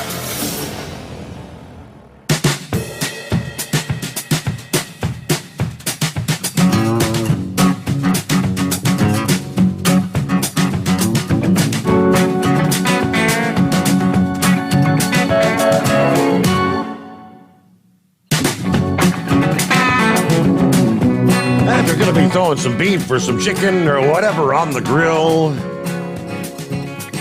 Now the word is practice food safety. There's apparently a Salmonella outbreak, but they don't know where it's emanating from. Yeah, a lot of times it would be from various meat products. Could be, it could be anything. Hell, we've seen onions, a lot of times salads and whatnot. Centers for Disease Control is investigating a Salmonella outbreak in about 25 states that they have not yet been able to link to a particular food source or product. So far, 127 have been sickened, 18 hospitalized. They, however, warned that the actual number is probably far higher than that. Many people recover without medical care and don't actually get tested for Salmonella. No deaths reported to date. Most of the cases have been reported in Texas and Minnesota, according to the map provided by the CDC. And they point out again, the true number of sick people in an outbreak is likely much higher than the number reported, and the outbreak may not be limited to the states where we know infections have been found. Sick people range in age from less than 1 year old to 82 years old. Median age of 33, 59% of those confirmed Salmonella cases are females. Food and Drug Administration confirmed that they're also analyzing records collected from restaurant locations where sick people may have dined. But right now, we're not sure what's causing the outbreak. State and local public health officials interviewing people about the foods they ate in the week before they got sick. They're analyzing data, but they have not identified a specific food item as a potential source to date. But undoubtedly, symptoms of Salmonella include diarrhea, vomiting, fever, stomach cramps, dehydration. Symptoms can start anywhere from, say, 6 hours to as much as a week after being exposed to the bacteria. Most people recover after 4 to 7 days without treatment. They recommend practice food safety right now. Clean utensils, clean your hands and foods, separate different foods. Make sure your food is cooked at a high enough temperature. That's always the advice. All right, looking at 27 past the hour. Let's get back to Gilligan. Morning. Good morning, Steve. Well, I'm going to start off with something that's rather chilling, and it supposedly is a direct quote from Hermann Goering, which was second only to Hitler in Nazi Germany. Interrogators told him that the West would never submit to tyranny like Germany. Goering thought it would be easy All your government needs to do is to turn your people into slaves to fear. If you can find some enemy or some disease to scare them enough, you can make them do anything. And the parent will always choose safety over freedom. I'm afraid that's exactly what's going on in the U.S. today. What do you think? There's a lot of fear mongering going on. Absolutely. Yeah. Monkey Gallagher and Big Ed's been talking about this strike, supposed strike. I mean, I've been out here a while. I ain't been out here not the years like a lot of your listeners. Been out here a while. I've been through a couple of these strikes and stuff and slowdowns and stuff. Unfortunately, it doesn't seem like we can get together enough. And let's face it, the RICO laws they passed, if somebody exercises actual strikes, like your late father would say, they could end up in prison time. Mm-hmm. And it's a crying shame that we really cannot truly strike, But anyway, I'm going to touch on something. I heard you talking to Monkey Gouger earlier. They seem to miss out on telling you about earlier today. He had a prettier girl parked there beside him earlier today, and he was trying to take a picture of her to send to Guelph earlier. Well, as vain as the great Monkey Gouger is, he ended up taking pictures of himself. Now think about that. He thinks himself would be a better picture than some pretty girl. Isn't that a crying shame? Wow. What do you say? Yeah, right. Yeah. Well, I got another beach story for you if you'll indulge me before I get off here. Yeah, what you got? Steve, have you ever had crab cake? I don't think so. No, not crab cakes. Well, I was over there at the seafood restaurant at the beach the other week. We sat down, and previous night was deal with the soft shell crabs. I figured I'd try something else. I've seen this crab cake. I said, I think I'll try that. The waitress looked at me kind of funny. I asked her what kind of icing they put on it. Well, it come out there a little bit later, and it was kind of like a salmon cake or something like that, potato cake. Well, there wasn't no icing on it at all. Well, at least I didn't have to get my teeth out of my pocket to eat that thing. I hope you have a good night. Maybe I'll call him later. All right, Gilligan, thank you for checking in. Yeah, we're bottom of the hour. We'll get our news break at 844-844-3388. The Steve Sommers Overnight Drive live from the Hot Shot Secret Studios. USA Radio News with Dan Naraki. Texas Governor Greg Abbott visited the Del Rio area Tuesday, where thousands of migrants have gathered looking for a way into the United States. Abbott has recently asked President Biden to declare a federal emergency on the border, which would allow more federal resources to assist with the nearly 14,000 people who have gathered under the Del Rio International Bridge. The governor tells Fox News about the efforts he's undertaking as the state struggles to respond to the surge. So here's what Texas is doing, because we know that Biden is not going to secure the border. So Texas is stepping up to secure the border. I signed a budget where Texas is providing $3 billion by the state of Texas to secure the border. And what we're doing with that helps stop the flow of people coming across that dam that you see there in Del Rio. And you're listening to USA Radio News.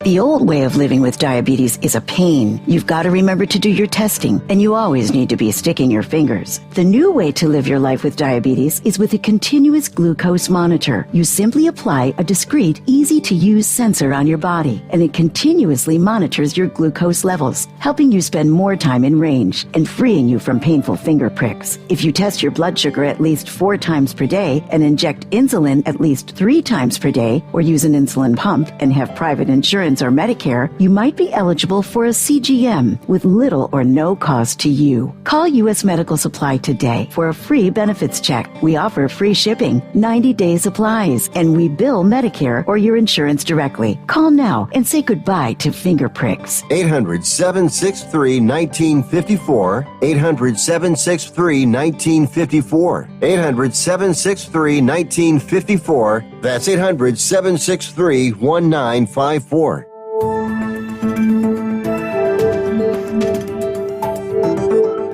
It's the fans' chance to see the best. It's the pullers' chance to be the best. And after a light shower, 9 regional classes have their moment in the sun. From National Tractor Pullers Association headquarters in Columbus, Ohio, this is the NTPA Overnight Radio Report.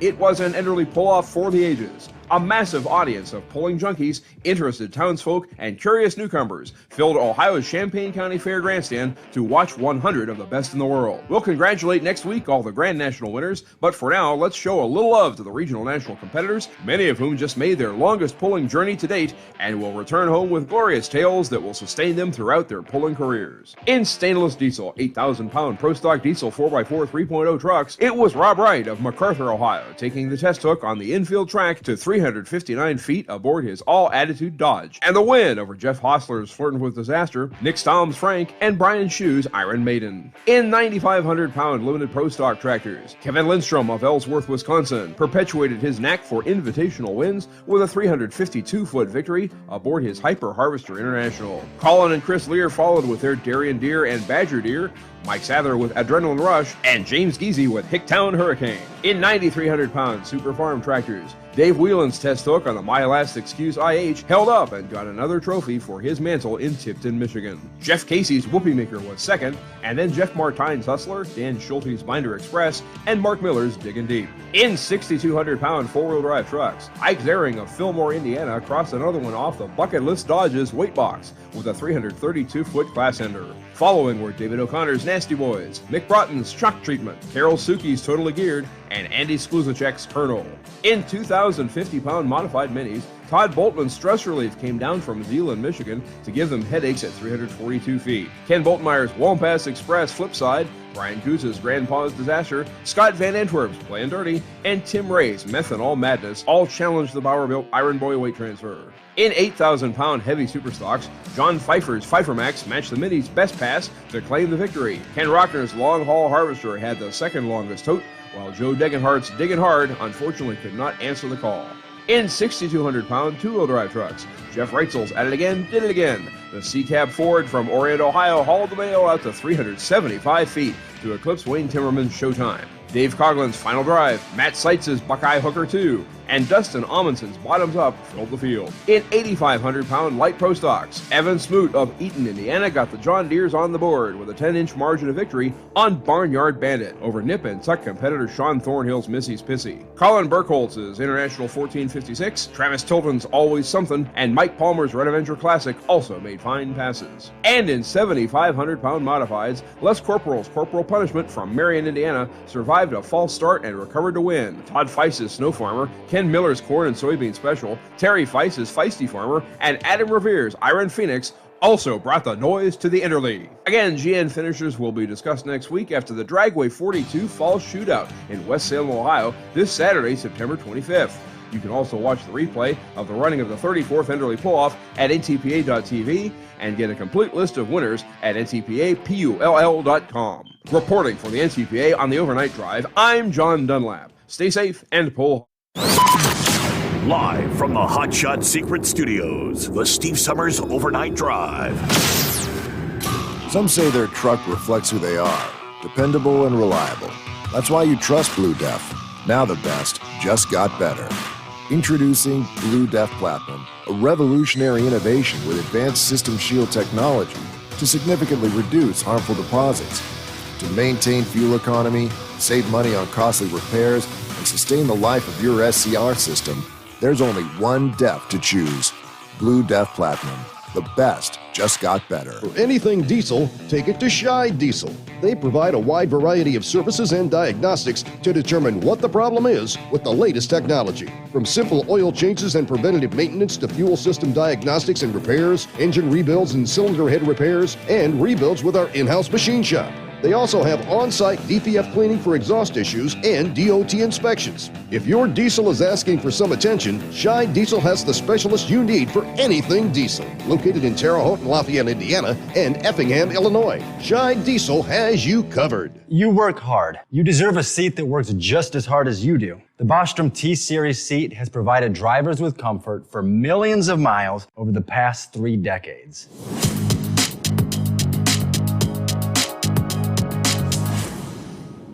Each seat is built right here in the USA and has 4-position front cushion tilt and higher low-profile air suspension with isolator. It's also equipped with many standard and optional comfort features, such as high and mid backrests, 9.4-inch fore-aft slide adjustment, adjustable armrests, and manual or dual air lumbar support systems to keep you comfortable throughout your ride. Build your T-Series seat today at BostromSeating.com and ensure your ultimate comfort for wherever the road takes you. Bostrom Seating, the ultimate comfort for the open road. Keep the bugs off your glass and the smokies off your ass. This is the Overnight Drive with Steve Sommers. Yes, it is. And our number, 844-3388. Rolling into midweek here. What are we looking at? Someone called a couple mornings ago. We were talking about the continued number of container ships that are stacked up, packed and stacked off the ports of L.A. and Long Beach. Said, wouldn't it make sense for some of them, maybe to... I mean, it'd be a longer route. It may take additional days, but maybe go down through the Panama Canal and make it to other destinations. That was their suggestion. And I guess we got the answer to the question. There appears to be no sailing around. The breathtaking backup of container ships, newly arriving vessels, adding to the record-breaking flotilla, waiting to unload cargo. Sunday, it reached 73 ships, according to the Marine Exchange in Southern California. I mean, nearly double what we had a month ago. It just continues to expand a fleet that has become a stark sign of the disruptions and delays that are roiling the global supply chains. Before the pandemic, it was unusual to have more than one ship waiting for berth there. Big vessels are continuing to join the bottleneck because shipping lines and their cargo customers have few options for resetting countless supply chains moving goods into the U.S. that have been constructed over decades around the critical San Pedro Bay Gateway, which is now staggered by the overflowing demand for imports. Although some ships have headed to other import gateways and a handful of shippers have chartered smaller vessels to move goods through other ports, the diversion is minor compared with the hundreds of thousands of containers that are idling off the waters in Southern California. Everything is aligned to L.A., according to a senior trade lane manager for ocean operations at Flexport. The congestion this year, caused by the surge in imports as consumers' demand in the U.S. has shifted away from services to goods and home improvements, and retailers have rushed to restock their inventories depleted last year in the early months of the pandemic. The neighboring California ports are the principal seaborne gateway to the U.S. Due to the growth of the containerization over the past 60 years and an explosion in goods trades, particularly with the U.S. and China. Last year, the two ports handled the equivalent of 8.8 million loaded import containers. That's more than double the amount of loaded boxes that arrived in the nation's next busiest port at New York and New Jersey. All right, despite some shortages, the availability of trucking equipment, warehouse space, labor are also far greater than what they have at other ports.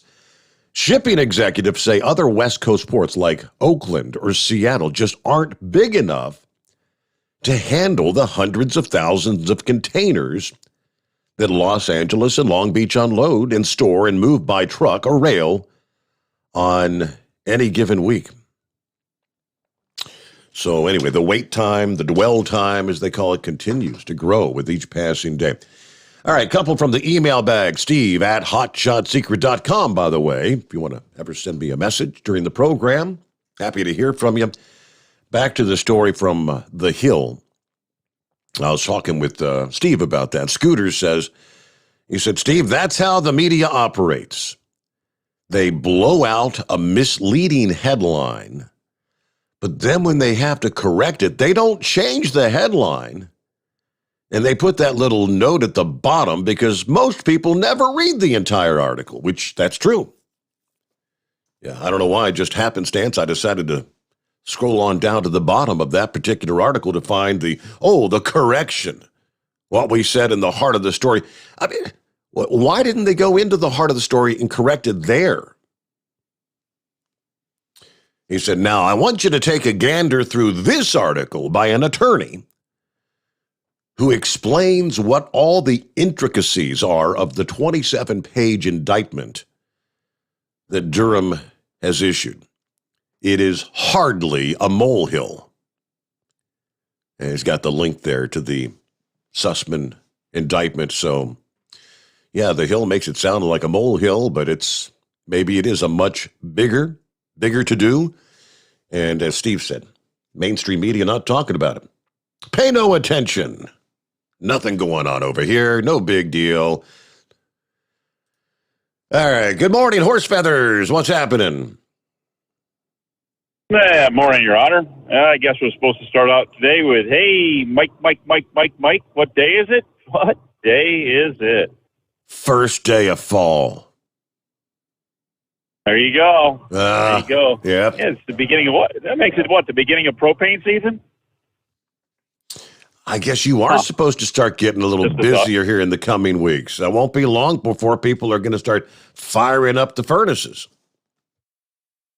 There you go. There you go. So, yeah. And as Monkey Gouger was saying earlier, you know, I'm nobody's hero right now, but tell you what, come shortage of propane and people want to be warm and they want to lift those hours of service for us gas haulers, we're everybody's hero then, aren't we? Yes, sir. So we'll see. We'll see how all that develops. But anyway, yeah, I don't know. I don't know what I do if people wanted to strike. I guess I'd have to talk to the guy that owns the 6 trucks that I work for, you know, and see what his opinion is and what he wants to do. Because, you know, he's the one that signs my paycheck. So, you know, if he wants to have his trucks off the road and he's in good shape to do that, then I guess we could do that. So.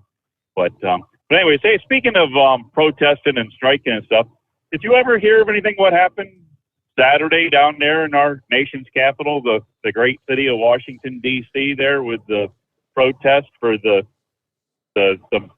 January 6th people that have been arrested? They had that big protest going on, and they put up all the barricade fences and all that.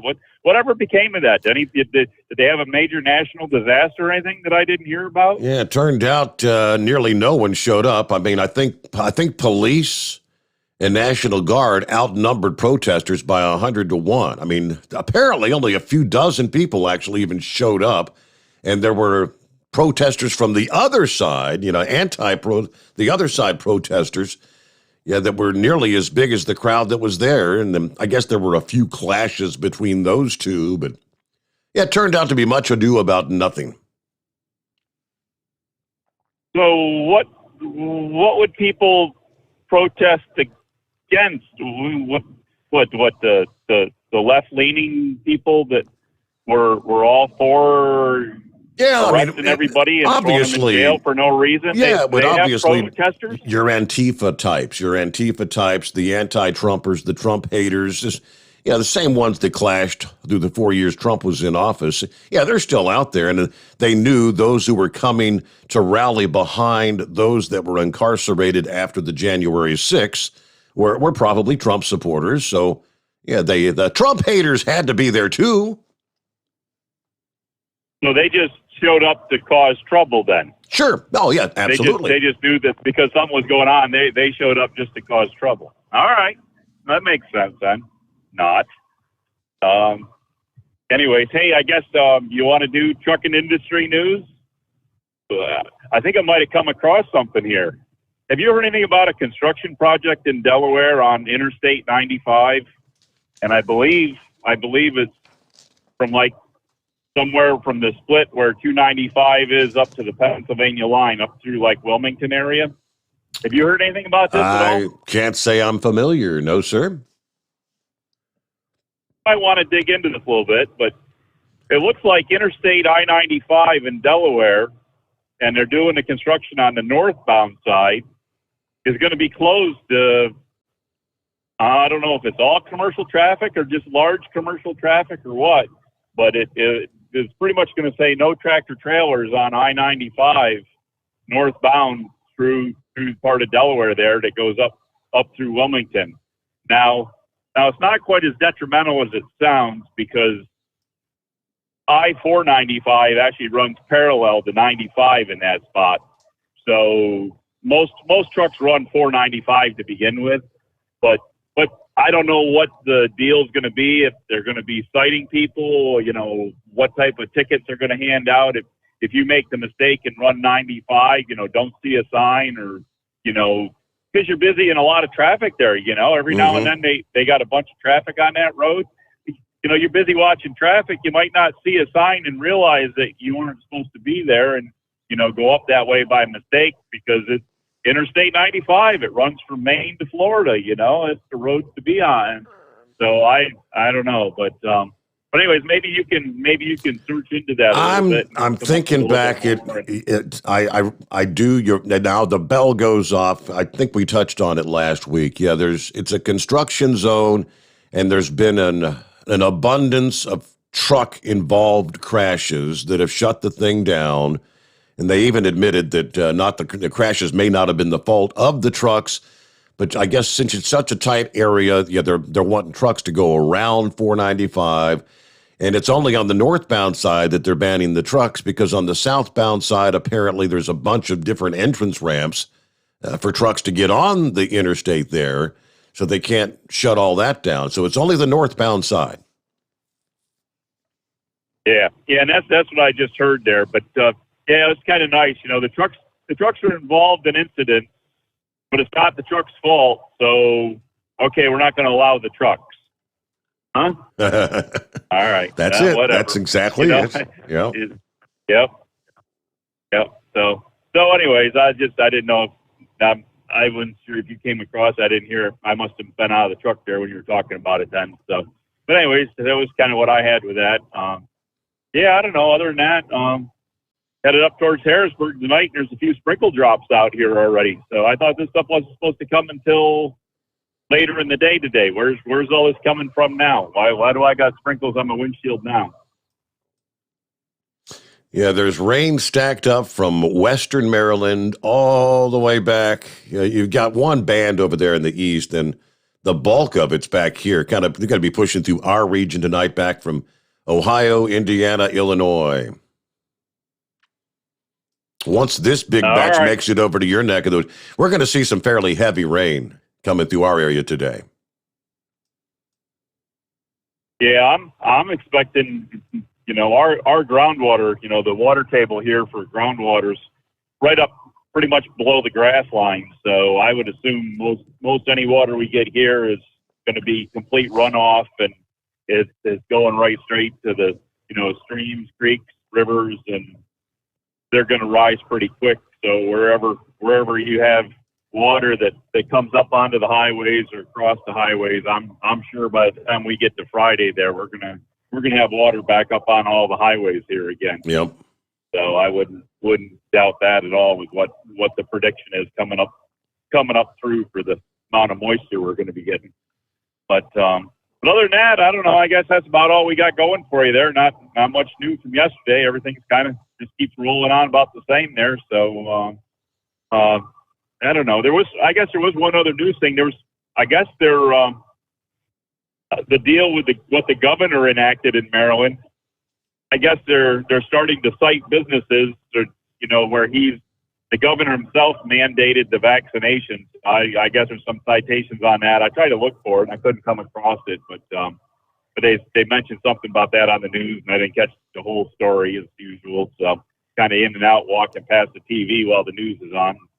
So, but anyways, I guess that was about the big thing out of Maryland. So I guess I was telling my wife, they were looking for, the medical people are talking that they don't have enough people in the hospital to staff the hospitals to take care of everybody coming in, but they're mandating this vaccination to everybody, and if you don't have the vaccination, you can't work here. And well, isn't it kind of cutting your nose off to spite your face to say that we don't have enough help, but the help we have, we don't want?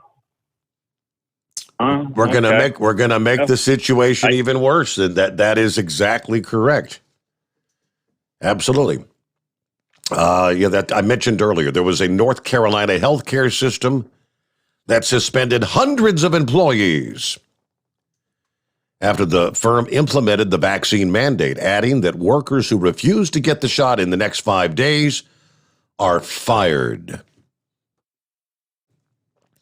Beginning this week, approximately 375 team members across 15 hospitals, 800 clinics, and hundreds of outpatient facilities have been confirmed to be non-compliant. They're not allowed to report to work.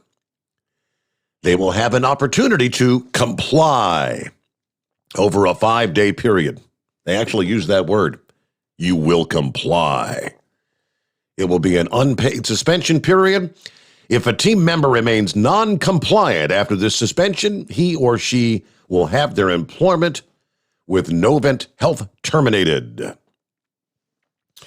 They claim about 98% of the workforce has complied, meaning they've received at least one dose of the vaccine. Workers who started a 2-dose series have until October the 15th to get the second shot. If you are lucky enough to have an exemption, you are required to get a weekly COVID test, as well as wearing N95 masks, as well as eye protection. It's pretty much the same as the 125 workers with Indiana University Health, the biggest hospital system in the state, parted ways with the company earlier this week. They did not comply with the mandate. All right, wide open lines here at 844-844-3388. The Steve Sommers Overnight Drive, live from the Hot Shot Secret Studios. Live from the Hot Shot Secret Studios, the Steve Sommers Overnight Drive. Are you having trouble sleeping? Are you tired all the time? Growing older is a fact of life. Our skin starts to wrinkle, muscles get weaker, and our energy levels plummet. If there was a product that may help you slow down these symptoms of aging, would you be interested? I want you to go to getonthegel.com. That is getonthegel.com. Watch this 4-minute video that explains more about this amazing product. Or call us at Youth Fountain HGH today at 513-472-0699 for more information. Diesel Army is on duty 24 hours a day, 7 days a week. Burning the midnight oil with the best diesel coverage. All the tech, all the torque. Diesel Army, where there's smoke, there's fire. For the latest news and event coverage, as well as feature and tech articles, sign up for the newsletter and don't miss a thing. Visit dieselarmy.com from the Power Auto Media family of digital magazines. Again, it's dieselarmy.com. Dean Michael, the tax doctor here. Are you tired of those tax problems following you around like a dark cloud, always in the back of your mind, losing sleep at night? Call me now and get your life back. 888-557-4020 or go to mytaxhelpmd.com. Pretending they're not there won't make them go away. The IRS isn't going to forget. They will levy your bank account and garnish your wages. Don't wait for that to happen. I'm not telling you these things to scare you. I'm telling you so you can benefit from my years of experience. Now is the time to act. 888-557-4020. Do you have a Dodge pickup and hate your automatic transmission? Of course you do. LaVon Miller at Firepunk Diesel here, and we specialize in heavy-duty and performance transmissions for your 3-quarter or 1-ton Cummins-powered truck. So if you're interested in turning your stock slush box into a towing monster, call us today at 614-733-3744 or visit us online at shop.firepunk.com. And now, back to the Steve Sommers Overnight Drive, live from the Hot Shot Secret Studios.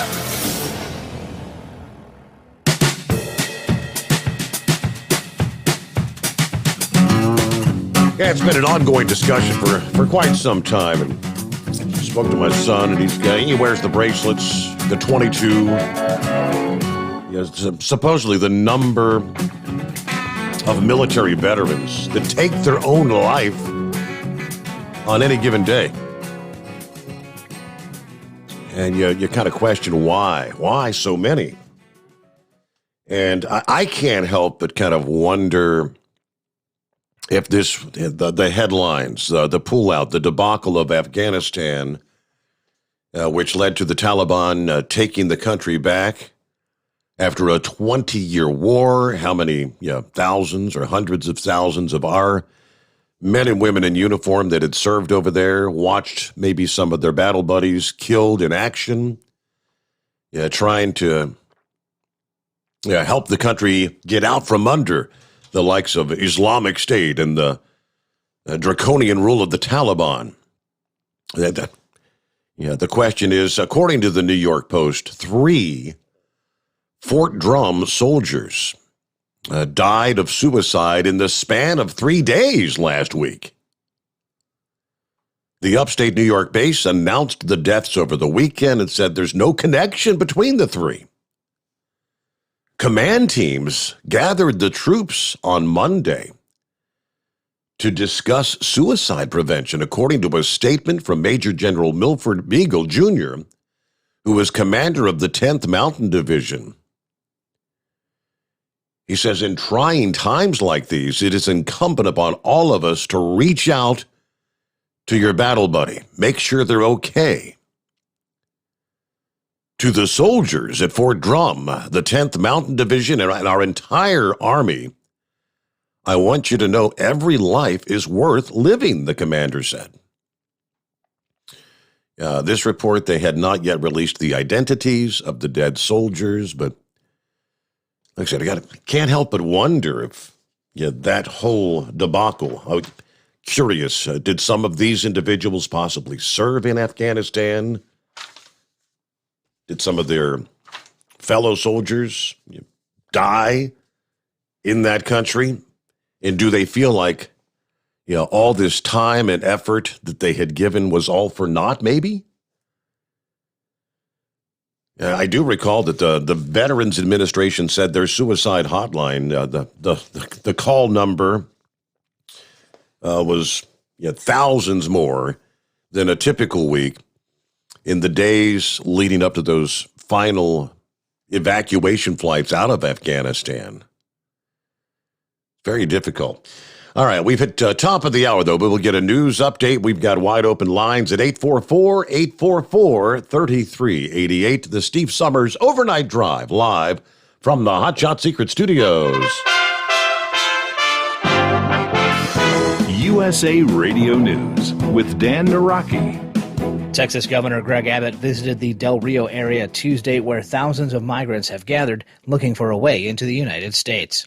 Abbott has recently asked President Biden to declare a federal emergency on the border, which would allow more federal resources to assist with the nearly 14,000 people who have gathered under the Del Rio International Bridge. The governor tells Fox News about the efforts he's undertaking as the state struggles to respond to the surge. So here's what Texas is doing, because we know that Biden is not going to secure the border.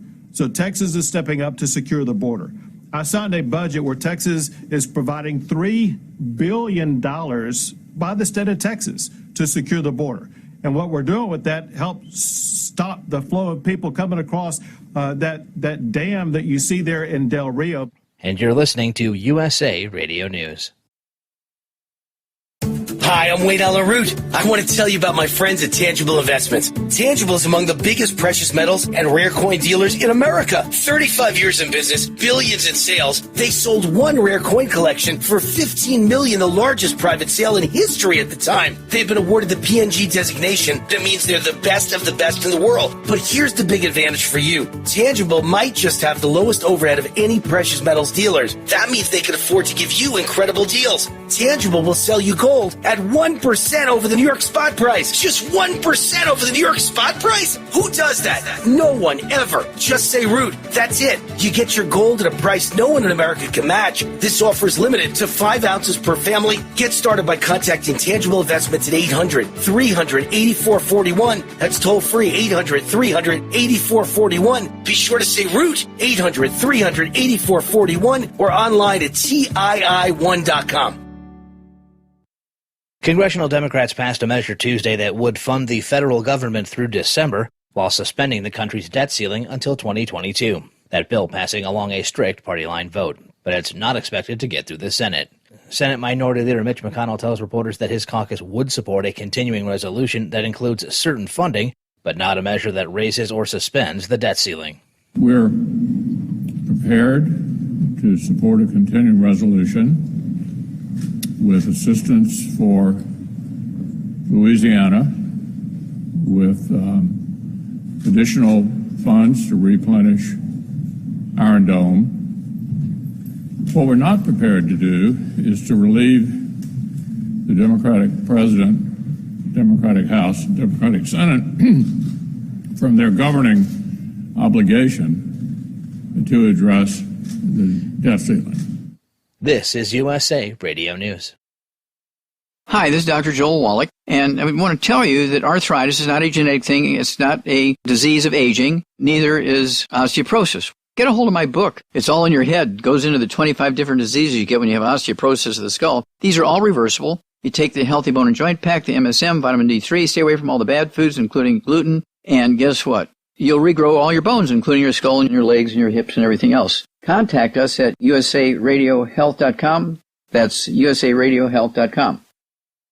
The Food and Drug Administration is still gathering and reviewing data concerning COVID vaccine booster shots after a meeting last week where an advisory panel declined to recommend boosters for all Americans, instead voting to approve them for those 65 and older and at high risk. Former FDA Commissioner Dr. Scott Gottlieb believes the agency's action could ultimately be creating some confusion around those booster shots. He tells CNBC that the perception that the committee voted down boosters before approving them could have come out of that meeting. Well, I think the meeting created a perception that there could be conflicting messages. I don't think that that's the case. The FDA at first voted on boosters for the entire age range, 16 and up, ultimately settled on a recommendation that boosters should be made available to people 65 and older and those who are at risk of a severe outcome from COVID, those who are at more risk from the disease itself. That seemed to be always where the FDA was heading. Administratively, they wanted to take a vote on the first question before they ultimately settled on the second question of administering it to a specific age cohort. And so I think it created a perception that the agency voted down boosters before they voted for it. That wasn't the case. It was more an administrative action, and I think that that's where it created some public confusion. CDC is not going to take up this recommendation. I would expect that they'll provide some more granularity around it, maybe expand the recommendation a little bit. That's ultimately what CDC has in their purview. And for USA Radio News, I'm Dan Naraki. At Hot Shot Secret, we share the science behind common diesel problems and their solutions. For example, ultra-low sulfur fuels. The primary function of diesel fuel is combustibility. One of the little-known aspects of fuel is its role as a lubricant to metal-on-metal moving parts. The introduction of ultra-low sulfur fuels diminishes the fuel's ability to lubricate because sulfur, which has been mostly removed, has lubricating properties. Hotshot Secret Everyday Diesel Treatment with LX4 delivers unmatched lubricity. Third-party testing confirms that it takes 3 times the amount of leading fuel treatment to match the lubrication benefit of 1 dose of Hotshot Secret. Everyday Diesel Treatment is a fully formulated 6-in-1 premium fuel treatment for every fill-up, every time. Everyday Diesel Treatment is available at truck stops, Tractor Supply, O'Reilly's Auto Parts, and online at HotShotSecret.com. Hotshot Secret, powered by science.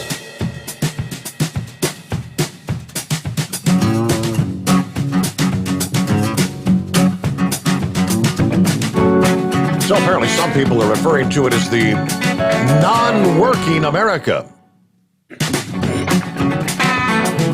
Can't find employees. Where's all the workers at? I think I shared one of Todd's posts last week talking about, what was the name of that truck stop? One of the old-time good sit-down dinner truck stops. The sit-down restaurant was closed because the sign they had posted, no servers, no cooks. Can't have a sit-down restaurant without servers and cooks, can you? A couple days later, Todd posted, holding up takes a photo, got a big bag of Doritos. He said, well, looks like lunch is a bag of Doritos once again. So apparently the Petro truck stop in Knoxville had to close the restaurant due to a lack of employees. According to an employee at the truck stop, usually I don't leave town without an abundance of food to take care of myself. For this particular trip, I was in too big of a hurry, and I've been living on potato chips and coffee for what seems like an eternity. Of course, I'm thankful to have something, but this non-working America is really starting to get old. Doritos, it's not just a snack anymore. Breakfast, lunch, and dinner in non-working America. All right, other industry headlines. Let me see here. This week, Pennsylvania logistics company PLS Logistics Services announced the acquisition of a Kansas brokerage company. Overland Park, Kansas headquartered D&L Transport has been acquired by PLS Logistics Services. According to the Monday announcement, financial terms not disclosed, D&L Transport will continue to operate under its authority and remain an independent subsidiary of PLS. Following the acquisition, PLS will expect annual revenue of approximately $1.2 billion in 2022. Greg Burns, Chief Executive Officer of PLS Logistics, said D&L Transport, through its national agent network, has developed a broad range of services with particular strength in the dry van, flatbed, and refrigerated modes, and an outstanding reputation for customer service. Brian Dufresne, the president of D&L, remarked, "We're excited to partner with PLS Logistics and get immediate access to its broad service offering and industry-leading technology while maintaining our independent operations." Then another 84 immigrants found inside a hot trailer in Texas. Just the latest in what's almost like a daily string of incidents. About 9:30 a.m. last Thursday on I-35 at the border checkpoint. According to LMT Online, a blue semi-truck without license plates arrived at the checkpoint, where a canine officer alerted the presence of possible contraband. So it was referred to secondary inspection. Agents identified the trucker is Demetrius Reynolds and began a secondary inspection, during which they noticed a lock and plastic seal on the trailer door, as well as a refrigeration unit that was off. Reynolds also unable to provide a bill of lading. So, of course, they opened the trailer, discovering 84 illegals inside the 90-degree trailer. But all of them apparently were in good health. Reynolds was placed under arrest. He gave a statement admitting that he had been hired to drive the rig from Laredo to San Antone for $4,000. He was given GPS coordinates for his loading location. He said during the loading, he was unable to see what was being loaded inside the trailer. Hey, with that, let's get back to the calls here. Terry's on board. Terry, our friend from Canada. Morning, Terry. What's going on? Not too much. I'm just east of Harrisburg, 69 degrees, overcast, and no rain here yet anyways. Well, it's good to hear you on the After Hours line this past morning. Good to chat with you. Yes. I just want to touch on the vaccinations. Today is the day for Ontario that we had to start showing proof to go to, gyms, movie theaters, or restaurants. You got to show that you're fully vaccinated before you can attend one of those places.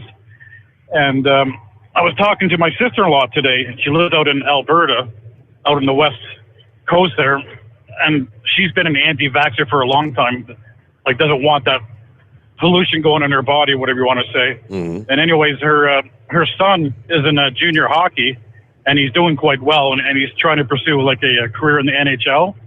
So now, in order for him to play hockey, he had to get a vaccination, and for her to enter the arena with her son to watch him or help him out, she's got to have a vaccination now too. So this is another case of forcing the vaccination on people that don't want it, taking their rights away. Are they using the word comply? You must comply. If you don't have it, you're not going in. That's basically the story. I don't know if you're using comply or not, but it's your, like I said, it's your choice if you want to visit these facilities or just sit at home on your lazy boy and watch TV. I don't know. Mm-hmm. But I'm vaccinated myself, but I'm not going to sit there and prove my vaccination to complete strangers. Like I said, it's none of their business in my medical history. And going to the after hours show we had this morning, I'd like to thank you, and I'm sure the fellow listeners do, for having that meet and greet breakfast with your grandson. That was pretty cool. Right, yeah. He was a man of few words, wasn't he? He didn't have a whole lot to say. Just yep. It was yep, thanks. Yep. Okay. But we enjoyed it. It was pretty cool. I hope he enjoyed it too. Yeah, he was enjoying his bowl of Frosted Flakes at the time. So. Yeah, and you were talking about the marshmallow cereal. I just got a story for you. We got two grandsons, and they'll do a sleepover at our house every now and then. And we got a couple boxes of Lucky Charms in the cupboards for them there. And so what I do is, I'll pull them out and I'll steal the marshmallows and put the rest of the cereal back in there. They don't know any different. That's great. That's what I do to them. So, yeah. Okay, so that's all I got for the day, Steve. Hey, thanks for checking in, Terry. Have a good morning. Thanks for the update. Proof of vaccination, please. Before you enter, proof of vaccination, please.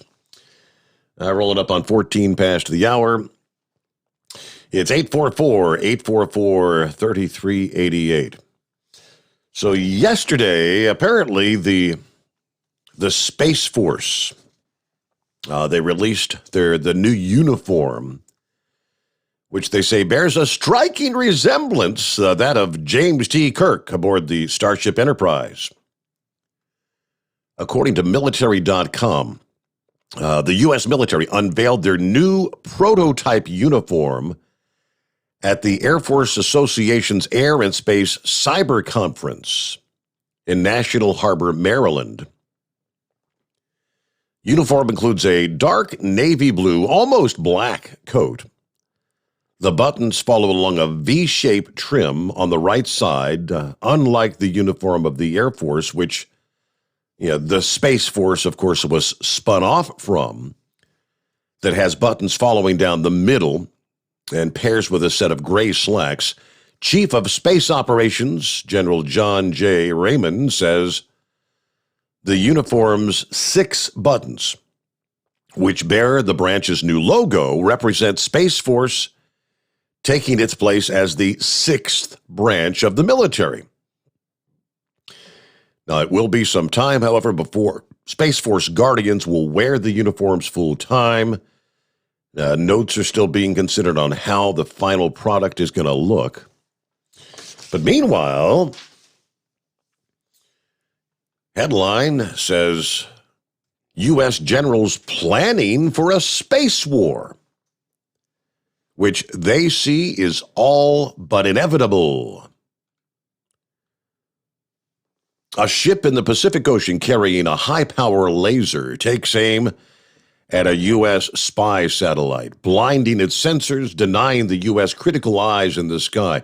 That's one scenario that military officials and civilian leaders could lead to escalation and wider conflict as rival nations like China and Russia step up development and deployments of anti-satellite weapons.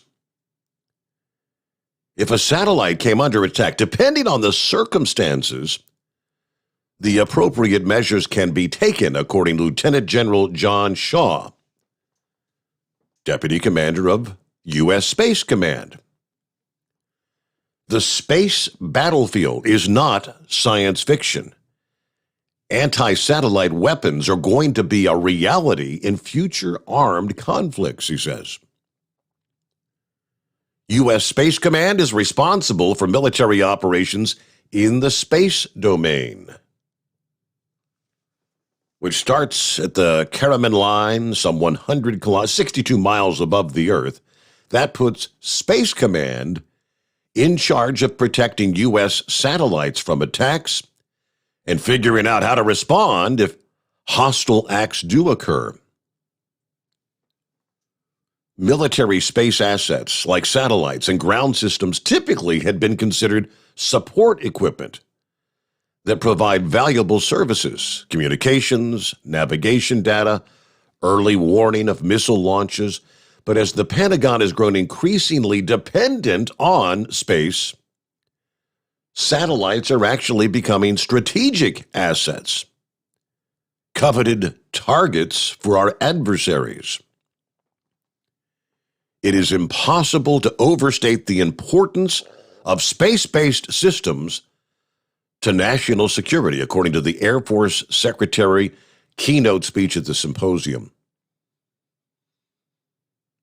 He noted the vice chairman of the Joint Chiefs of Staff likes to talk about satellites as being big, fat, juicy targets. I agree with that, he said.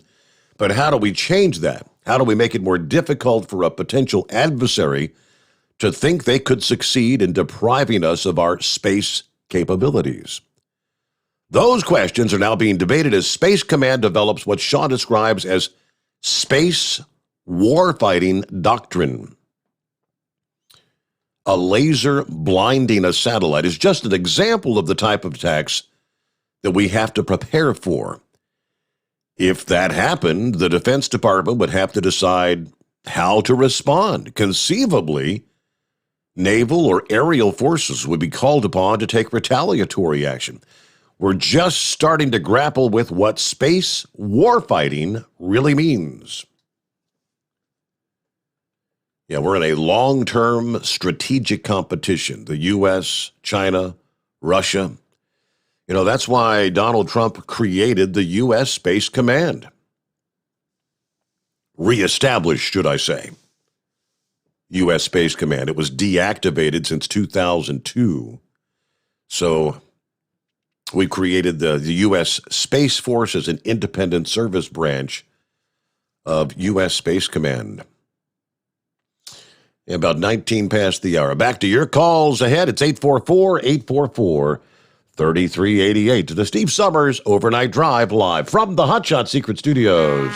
You're listening to the Overnight Drive with Steve Sommers. Do you have a Dodge pickup and hate your automatic transmission? Of course you do. Levon Miller at Firepunk Diesel here, and we specialize in heavy-duty and performance transmissions for your 3/4 or 1-ton Cummins-powered truck. So if you're interested in turning your stock slush box into a towing monster, call us today at 614-733-3744 or visit us online at shop.firepunk.com.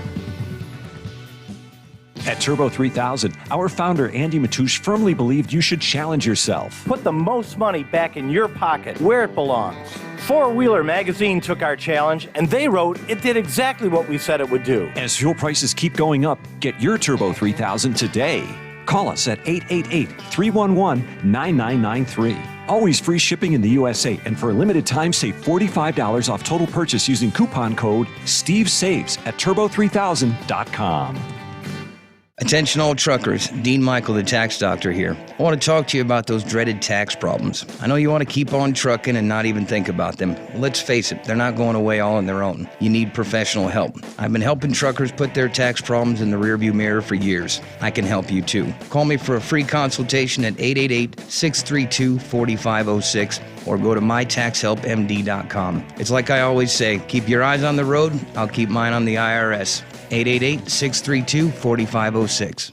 How do you sleep on the road? After downtime, do you wake up well-rested and invigorated or tired, achy, and sore? Well, if it's the latter, you're not sleeping on the Big Rig Mattress. The Big Rig Mattress is a hybrid with an individually pocketed spring core that's engineered to deliver the best restorative sleep for your time on the road. Learn more about the Big Rig Mattress at thebigrigmattress.com or call 877-736-4233. The Big Rig Mattress, 100% made in the USA since 2009.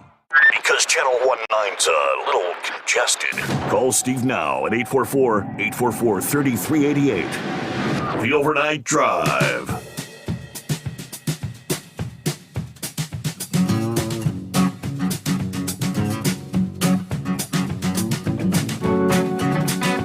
All right, what else in the mix here? Yeah, well, I spoke to Terry there in Canada a few minutes ago, or from Canada. He's in the lower 48. But Canadian police are searching for a suspect that damaged multiple vehicles throwing rocks from an overpass over the weekend. Yeah, the rock throwing incidents occurred about 8 o'clock Saturday, this past Saturday, in Ontario. Police say that unknown suspects threw rocks from the Second Line Road overpass, striking two semi-trucks traveling on the 401 highway there. Amazingly, neither of the truck drivers was hurt, but they've got photos. I mean, these weren't little rocks. These were boulders that crashed through the windshield and into the seats, passenger side. Amazingly, several other vehicles were also damaged by the rocks, according to police. Anyone with information is asked to contact the authorities there, the Ontario Provincial Police, but watch out. Also, if you're traveling through Atlanta, keep an eye out for an unexpected passenger who was caught on video cruising down the interstate on various big rigs late last week. Friday, several motorists in Atlanta witnessed a shirtless man hanging onto a semi's mirrors. He's essentially sitting on the step to step into the passenger side. If you can envision that, hanging onto the mirror outside. And just rolling down the inside, an interstate, traveling on I-85 in both DeKalb and Gwinnett counties. Video posted on social media, you can see the man hanging onto the mirror with one hand. Yeah, one video recorded, the driver says, what the hell is going on right here? Other social media images appear to show the same man hanging onto a different truck. The same man is also believed to have been clinging to the back of a MARTA bus on Friday night. Yeah, MARTA is apparently reviewing video of the incident. If they can catch him, the man would face charges, but they've got to identify them first. And one last tidbit from our industry headlines. A truck full of televisions stolen from a Pilot Travel Center parking lot in Michigan late last week. Police are still on the search for the truck and the thief. Truck was parked at the Pilot Travel Center in Monroe, Michigan, about 4 o'clock in the morning last Thursday. Driver didn't realize it was gone until just after 6 p.m., Friday the 17th. Stolen semi, described as a white in color Mannock 53-foot box trailer with Charger Logistics logos and an Ontario license plate number. T is in Troy 5826 Zulu. No information on possible suspects. Anyone with information, if you come across, see the truck, you're urged to contact police. So, all right, looking at 26 past the hour. Let's see what's going on with the Chevy guy this morning. What do you say, Chevy guy? Happy hump day. Well, hey, U.S. Navy, not that long ago, but it seems like it might have been during the Obama administration, or the Trump, was out in the Pacific, and we had a dead satellite. And I believe they shot down with a missile from either a cruiser or a destroyer, shot down that dead satellite. Now, China protested, because space, there's some kind of agreement where, space is supposed to be non-military. So the shooting down of a satellite that's in space was a violation of some kind. But I fully believe that was our military showing China that, okay, go ahead and put up your aggressive satellites.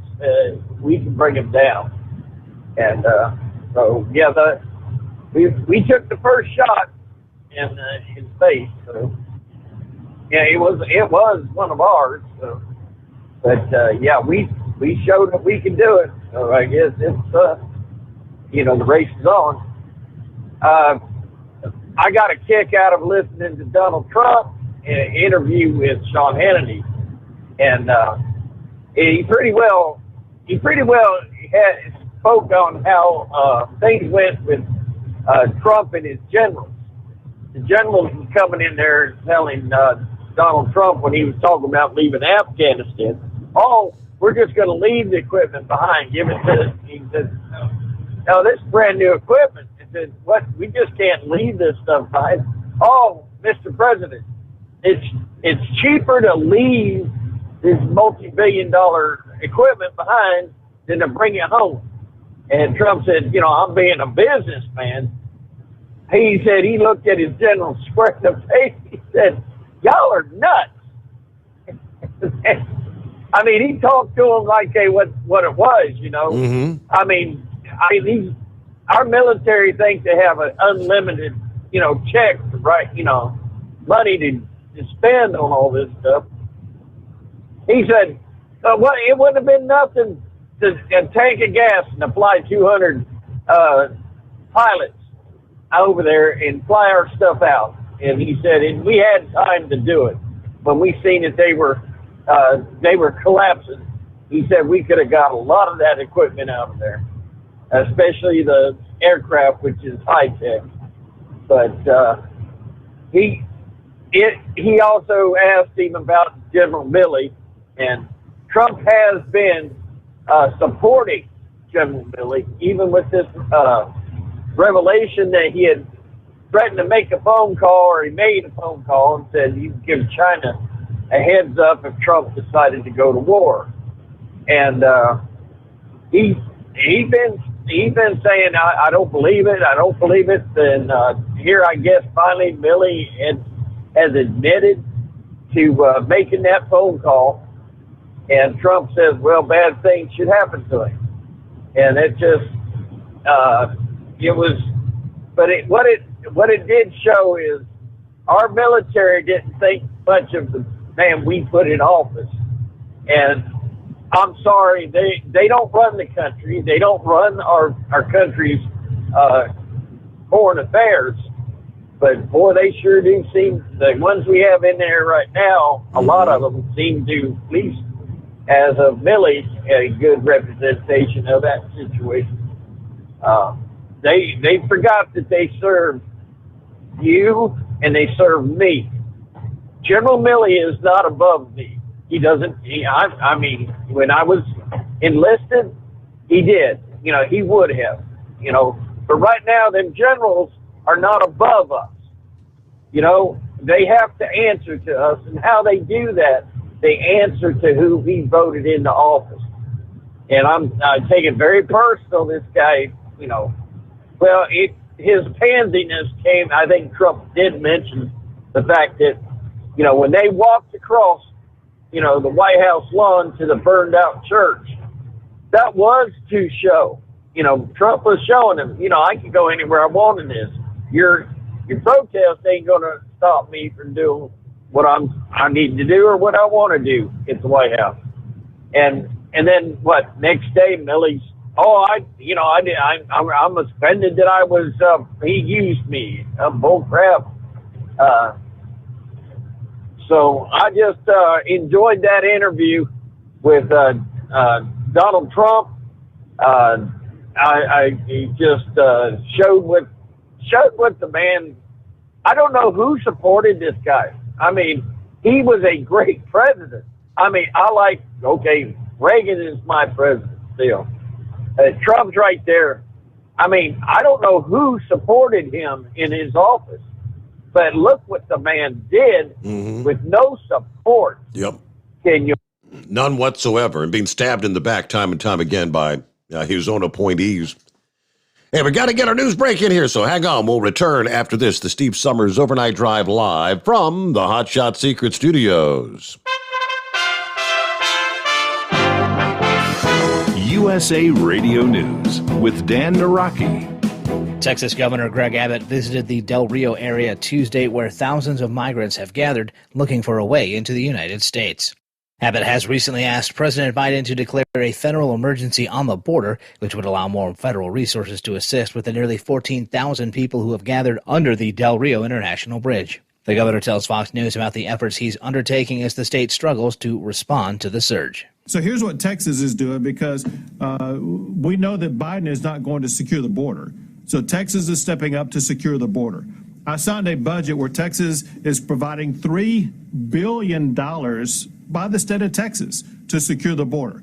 And what we're doing with that helps stop the flow of people coming across that dam that you see there in Del Rio. And you're listening to USA Radio News. The old way of living with diabetes is a pain. You've got to remember to do your testing, and you always need to be sticking your fingers. The new way to live your life with diabetes is with a continuous glucose monitor. You simply apply a discreet, easy-to-use sensor on your body, and it continuously monitors your glucose levels, helping you spend more time in range and freeing you from painful finger pricks. If you test your blood sugar at least 4 times per day and inject insulin at least 3 times per day, or use an insulin pump and have private insurance or Medicare, you might be eligible for a CGM with little or no cost to you. Call U.S. Medical Supply today for a free benefits check. We offer free shipping, 90-day supplies, and we bill Medicare or your insurance directly. Call now and say goodbye to finger pricks. 800-763-1954. 800-763-1954. 800-763-1954. That's 800-763-1954. Live from the Hot Shot Secret Studios, the Steve Sommers Overnight Drive. Hi, this is Pete Matouche. In 1999, my brother started the Turbo 3000. We're proud to continue on with his legacy. The fuel that you've spent your hard-earned money on is completely burned, and that's your profit going right back where it belongs, in your pocket. For our Canadian customers, you can get the Turbo 3000 from manufacturer direct. Call us at 888-567-1007. For a limited time, save $45 off total purchase using coupon code SteveSaves at turbo3000.com. For the last 15 years, the Big Rig Mattress has been manufacturing a premium residential mattress for over-the-road truckers. The main support component of the Big Rig Mattress is an individually pocketed spring cord that delivers the optimal amount of support exactly where you need it. Check out thebigrigmattress.com to learn more about this exceptional mattress. Many sizes are stocked and can ship within 72 hours. Custom sizes also available. 100% made in the USA since 2009. At Hot Shot Secret, we share the science behind common diesel problems. For example, turbocharger spool time. Turbochargers are designed to increase the efficiency and power of the diesel engine by forcing compressed air into the combustion chamber. Temperatures inside the turbo can reach upwards of 400 degrees. The oil meant to lubricate the bearings will burn, leaving behind a sticky residue called stiction. The turbo's ability to spool up quickly is hindered because the stiction-covered bearings can't spin properly. Hot Shot Secret Stiction Eliminator cleans the stiction from turbo bearings, reducing spool time, and builds maximum boost sooner in the RPM range. Stiction Eliminator is a synthetic cleaner plus nano-lubricant that contains no harmful solvents and is formulated to be left in the engine to safely dissolve stiction for thousands of miles. It works as you drive. Hot Shot Secret Stiction Eliminator. Available at truck stops, Tractor Supply, O'Reilly's Auto Parts, and online at hotshotsecret.com. Hot Shot Secret. Powered by science.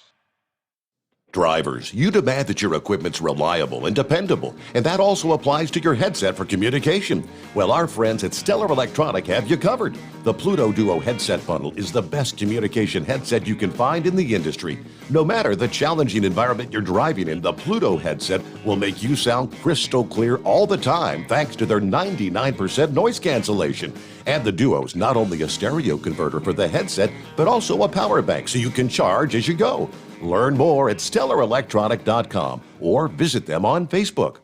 For anything diesel, take it to Scheid Diesel. They provide a wide variety of services and diagnostics to determine what the problem is with the latest technology. From simple oil changes and preventative maintenance to fuel system diagnostics and repairs, engine rebuilds and cylinder head repairs, and rebuilds with our in-house machine shop. They also have on-site DPF cleaning for exhaust issues and DOT inspections. If your diesel is asking for some attention, Scheid Diesel has the specialist you need for anything diesel. Located in Terre Haute and Lafayette, Indiana, and Effingham, Illinois, Scheid Diesel has you covered. PureFlow Air Dog, your leader in fuel air separation system technology. Our systems filter out water, particulates down to 2 micron, and remove all of the air out of your diesel fuel. This allows for nothing but pure, clean diesel fuel to reach the expensive injection system equipped in your vehicle. Not only do our fuel systems protect, they also come in a variety of flow rates to meet your performance needs. Our systems are compact and use OEM-style fittings for easy installation. Learn more about our product at www.pureflowairdog.com and be sure to follow us on Facebook and Instagram. Protect your investment with PureFlow Air Dog. Because Channel 19's a little congested. Call Steve now at 844-844-3388. The Overnight Drive.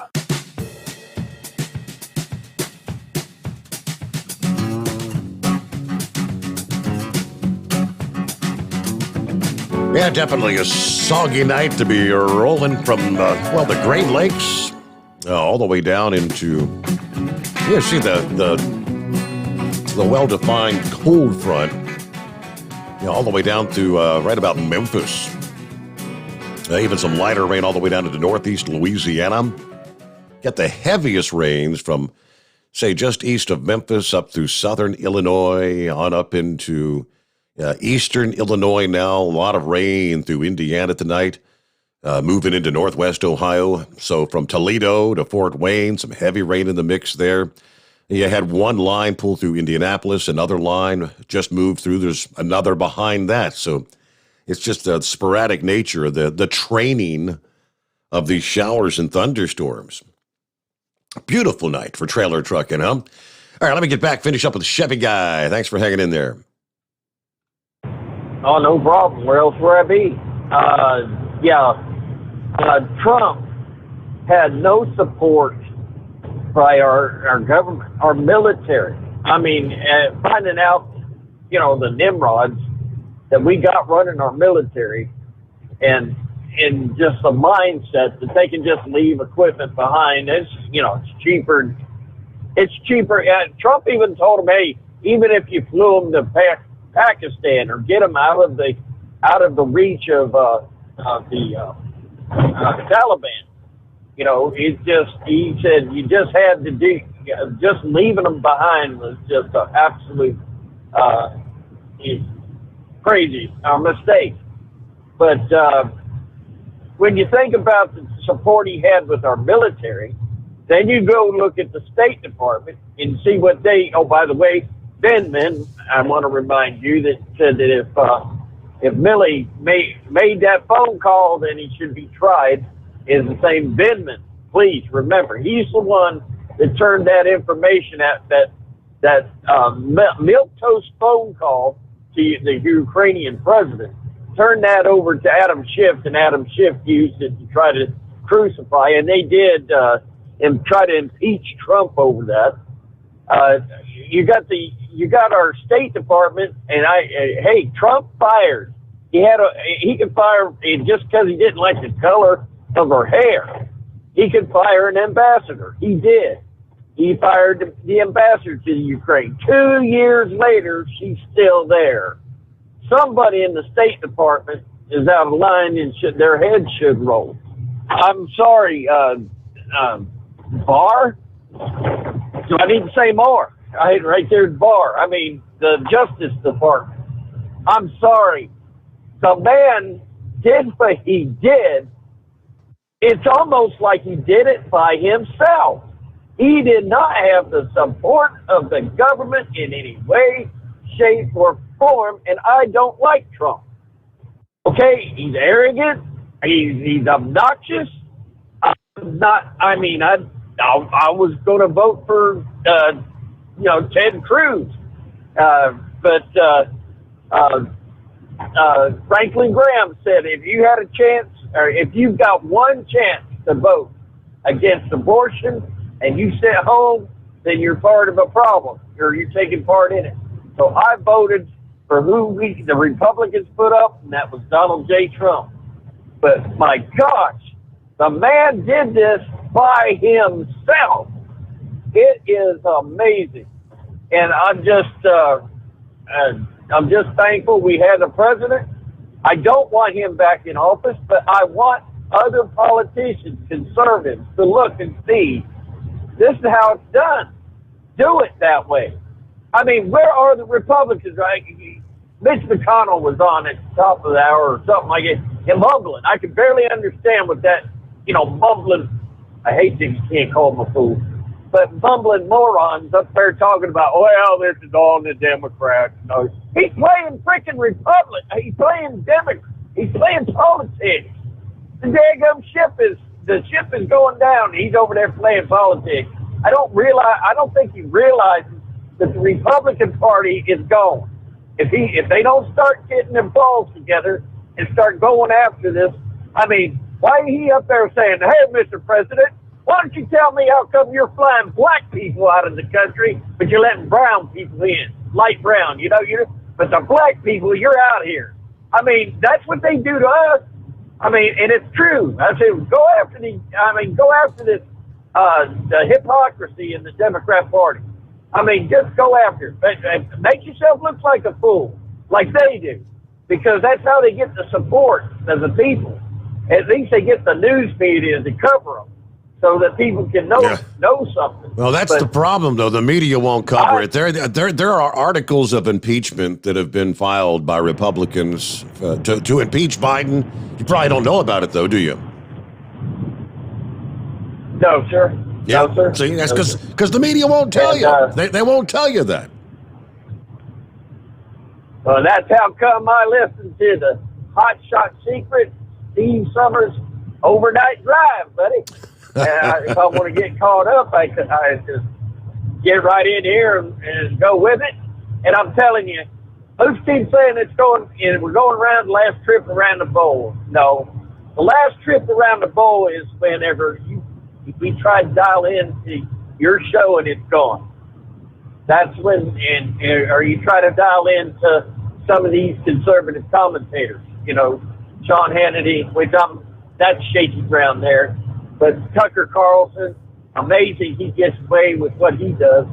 But when we can't get any of these people, and we have absolutely no right side commentators, then we've totally lost this country.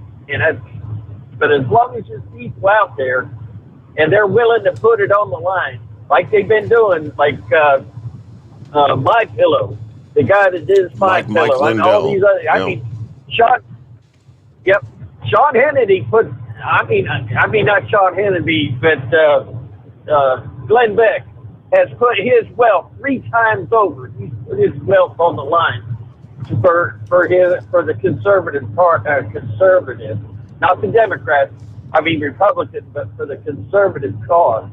And basically, a cause that would be beneficial to even those of our enemies. Because they need jobs, they need a good economy, they need homes, they need a good lifestyle, they need a good America. I don't see what our enemies offering other than, this is a quote from their side. You won't own anything, but you'll be happy. I just don't see people like Moose is living that way, because if Moose is going to take a junk pile car out in the middle of the field, he's going to turn it in 7 weeks, turn it into a dream machine. Americans ain't like that. So I'm just going to sit back, copy the mail, and I appreciated what your comments that drove me in on this one. But yeah, we're all right, well, let me give you the rest of the scoop on the articles of impeachment, and I don't think this is the first. But it's not going anywhere. You've got Nancy Pelosi, the Speaker of the House. She's not going to take anything up, and if it went to the Senate, you've got Kamala Harris comes in to break the tie and vote. But House Republicans led by Bob Gibbs of Ohio have filed articles of impeachment against Joe Biden.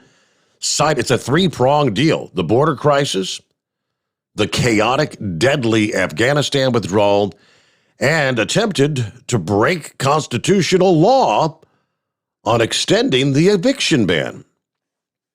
Representative Andy Biggs of Arizona, Brian Babin of Texas, Randy Weber of Texas, all signed on to the three-pronged complaint, even if the Democrat-controlled House under Pelosi are sure to ignore it. Gibbs spoke to the Washington Examiner this past day, despite Democrats holding that slim majority in the House. And as I said, Kamala can cast the tie-breaking vote in the Senate. Obviously, it's not going to go anywhere when you've got Nancy Pelosi, according to Gibbs. But it shows that there are some Republicans that think this president needs to be impeached. He needs to be removed from office one way or another. At some point, they're going to be held accountable for their actions. And this is just kind of putting them on notice, I guess you'd say. Gibbs recognized the lack of interest among Democrats in holding Biden accountable, but the three articles of impeachment are intended to serve notice to the White House of its missteps under Biden. Now, Gibbs said, I take this seriously. I don't think it's haphazard. I'm not trying to get media attention. He's done so much damage for this country in less than 9 months. It's really scary. He's not capable of being commander-in-chief, and that's obvious by the action from day one when he took the presidency in January. Maybe something like this makes the White House think twice before they do this nonsense. Other articles of impeachment have been filed in the House by the Republicans, which have gone unaddressed. As I said, Chevy Guy, you don't even hear about it. Gibbs noted his latest one adds the border crisis and the White House's attempt to extend the eviction ban. We actually started working before the Afghanistan debacle because I was so upset. Speaking of the border crisis and the eviction moratorium extension. Now, the border crisis has proven Biden has violated his constitutional oath to faithfully execute the office of president because he continues releasing thousands of migrants who entered this country illegally without a date to even appear in court for immigration. If that is not violating his oath of office to protect American citizens, our safety and our welfare, I don't know what is. Also, he violated the Constitution's separation of powers, attempting to extend the federal ban on evictions, despite the clear warning from the U.S. Supreme Court and with no legislative directive from the Congress That is according to the second article of impeachment. And the third article, Biden failed to act responsibly as commander-in-chief with regard to the withdrawal of U.S. forces from Afghanistan. Who in their right mind takes the troops out before you take the American citizens and our allies out? Okay, that's the latest that was, I guess, filed yesterday. Past articles of impeachment against Biden that have already been ignored by the Pelosi in the House.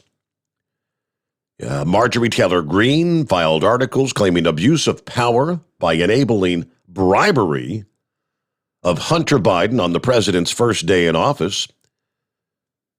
Greene on extension of the eviction moratorium, co-sponsored by Paul Gosar of Arizona and Mary Miller of Illinois.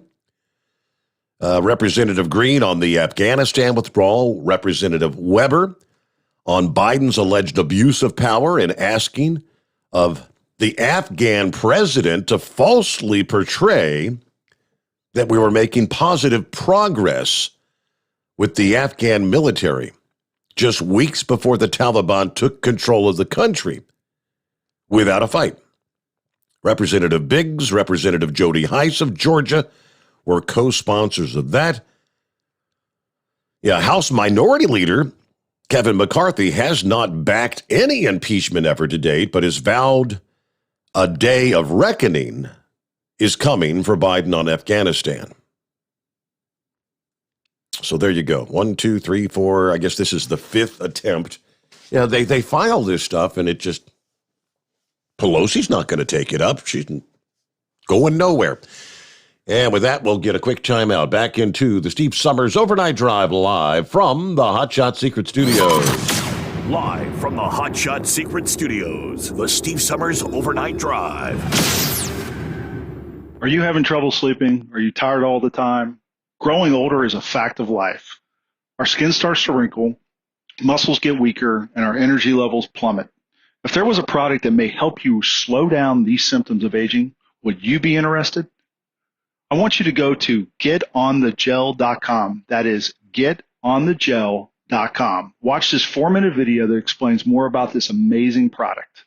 Or call us at Youth Fountain HGH today at 513-472-0699 for more information. Diesel Army is on duty 24 hours a day, 7 days a week. Burning the midnight oil with the best diesel coverage. All the tech, all the torque. Diesel Army, where there's smoke, there's fire. For the latest news and event coverage, as well as feature and tech articles, sign up for the newsletter and don't miss a thing. Visit dieselarmy.com from the Power Auto Media family of digital magazines. Again, it's dieselarmy.com.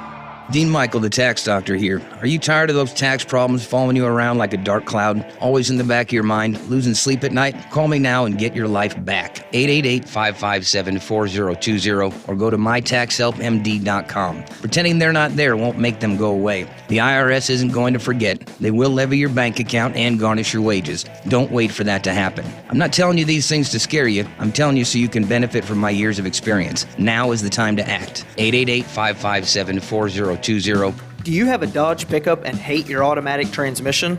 Of course you do. Levon Miller at Firepunk Diesel here, and we specialize in heavy-duty and performance transmissions for your 3/4 or 1-ton Cummins-powered truck. So if you're interested in turning your stock slush box into a towing monster, call us today at 614-733-3744 or visit us online at shop.firepunk.com. And now, back to the Steve Sommers Overnight Drive, live from the Hot Shot Secret Studios.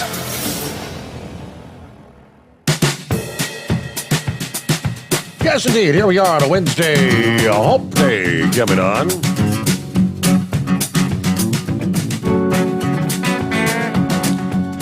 You ready for the latest mutation?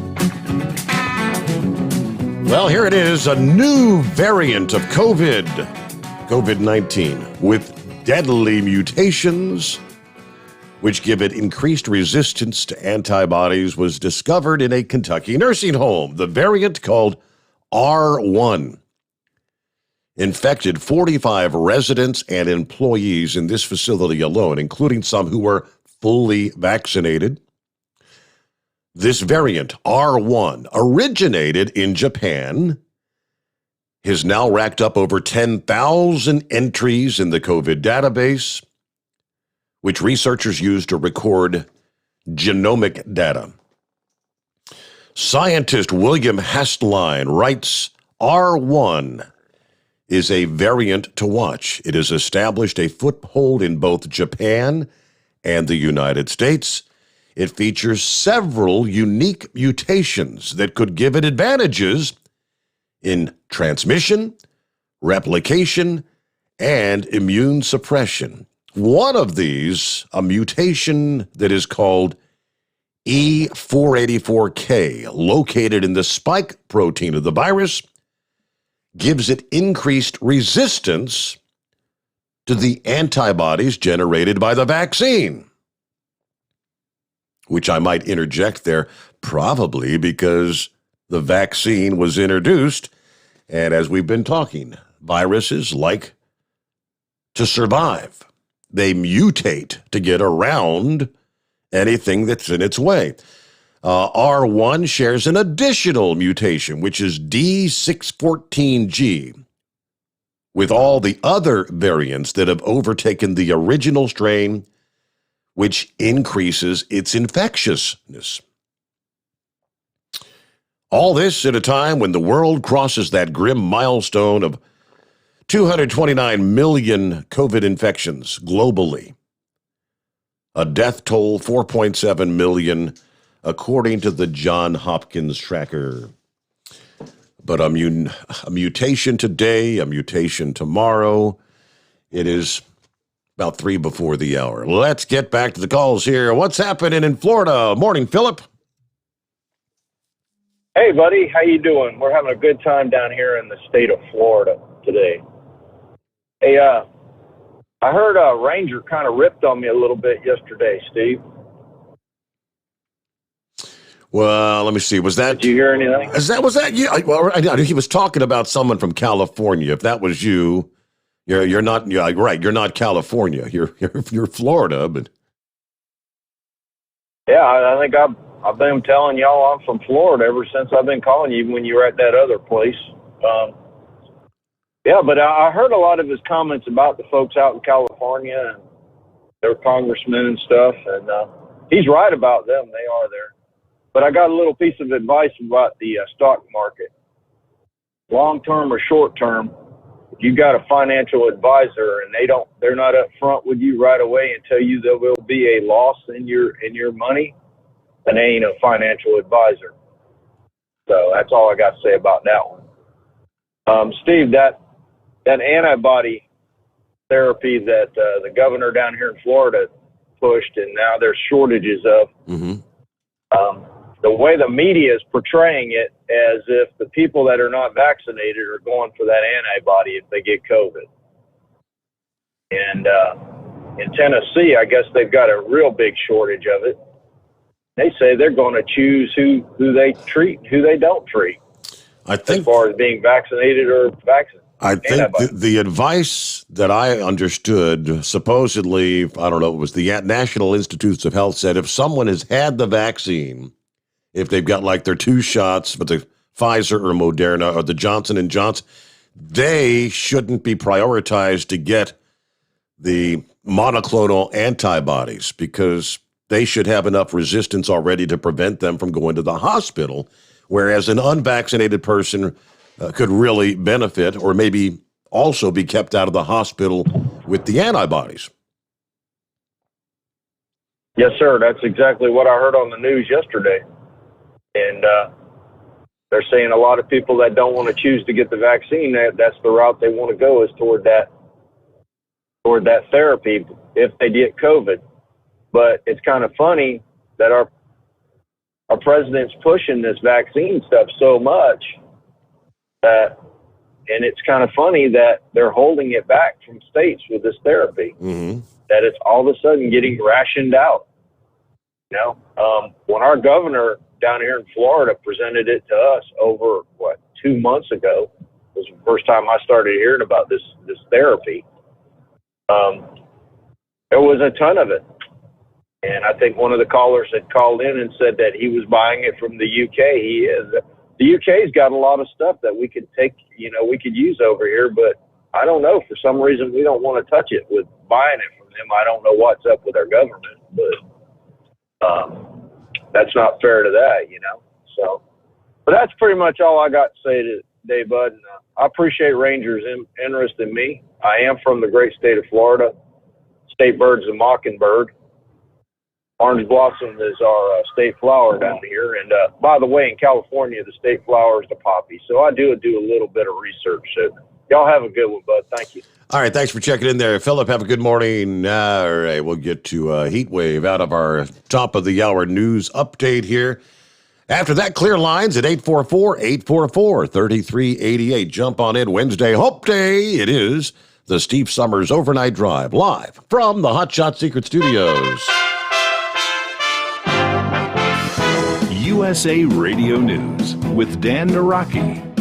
Texas Governor Greg Abbott visited the Del Rio area Tuesday, where thousands of migrants have gathered looking for a way into the United States. Abbott has recently asked President Biden to declare a federal emergency on the border, which would allow more federal resources to assist with the nearly 14,000 people who have gathered under the Del Rio International Bridge. The governor tells Fox News about the efforts he's undertaking as the state struggles to respond to the surge. So here's what Texas is doing, because we know that Biden is not going to secure the border. So Texas is stepping up to secure the border.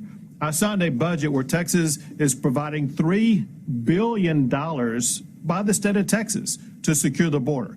And what we're doing with that helps stop the flow of people coming across that dam that you see there in Del Rio. And you're listening to USA Radio News.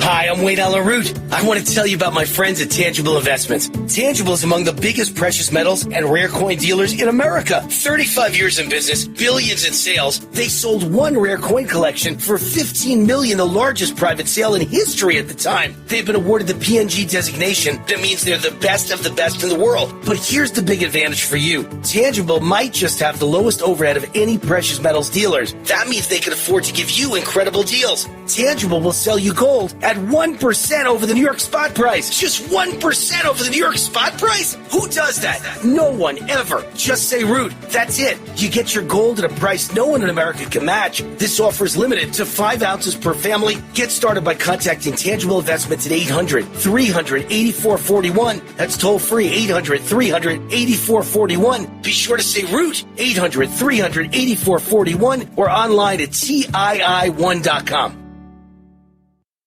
Congressional Democrats passed a measure Tuesday that would fund the federal government through December while suspending the country's debt ceiling until 2022. That bill passing along a strict party line vote, but it's not expected to get through the Senate.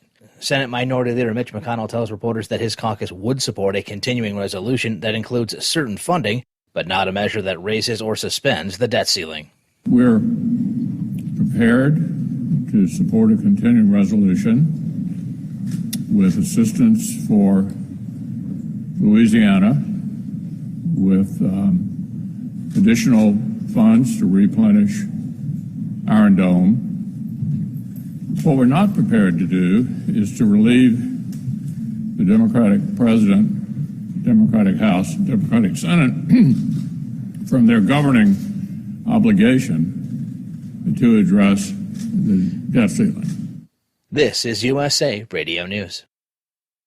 Hi, this is Dr. Joel Wallach, and I want to tell you that arthritis is not a genetic thing. It's not a disease of aging. Neither is osteoporosis. Get a hold of my book. It's all in your head. It goes into the 25 different diseases you get when you have osteoporosis of the skull. These are all reversible. You take the Healthy Bone and Joint Pack, the MSM, vitamin D3, stay away from all the bad foods, including gluten, and guess what? You'll regrow all your bones, including your skull and your legs and your hips and everything else. Contact us at usaradiohealth.com. That's usaradiohealth.com. The Food and Drug Administration is still gathering and reviewing data concerning COVID vaccine booster shots after a meeting last week where an advisory panel declined to recommend boosters for all Americans, instead voting to approve them for those 65 and older and at high risk. Former FDA Commissioner Dr. Scott Gottlieb believes the agency's action could ultimately be creating some confusion around those booster shots. He tells CNBC that the perception that the committee voted down boosters before approving them could have come out of that meeting. Well, I think the meeting created a perception that there could be conflicting messages. I don't think that that's the case. The FDA at first voted on boosters for the entire age range, 16 and up, ultimately settled on a recommendation that boosters should be made available to people 65 and older and those who are at risk of a severe outcome from COVID, those who are at more risk from the disease itself. That seemed to be always where the FDA was heading. Administratively, they wanted to take a vote on the first question before they ultimately settled on the second question of administering it to a specific age cohort. And so I think it created a perception that the agency voted down boosters before they voted for it. That wasn't the case. It was more an administrative action, and I think that that's where it created some public confusion. CDC is not going to take up this recommendation. I would expect that they'll provide some more granularity around it, maybe expand the recommendation a little bit. That's ultimately what CDC has in their purview.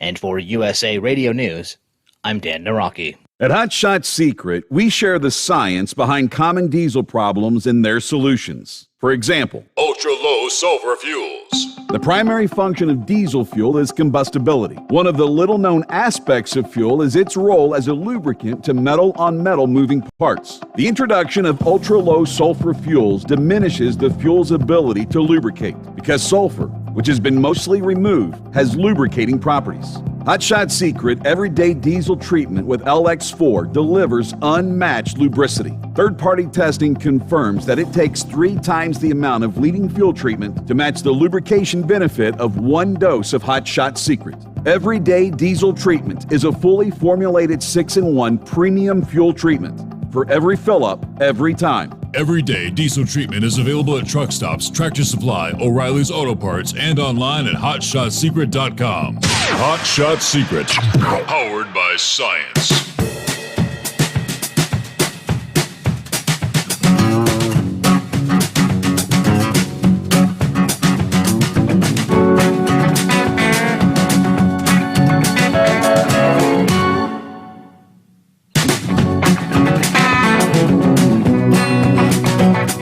Thank you much for crossing over the midnight hour there on the West Coast.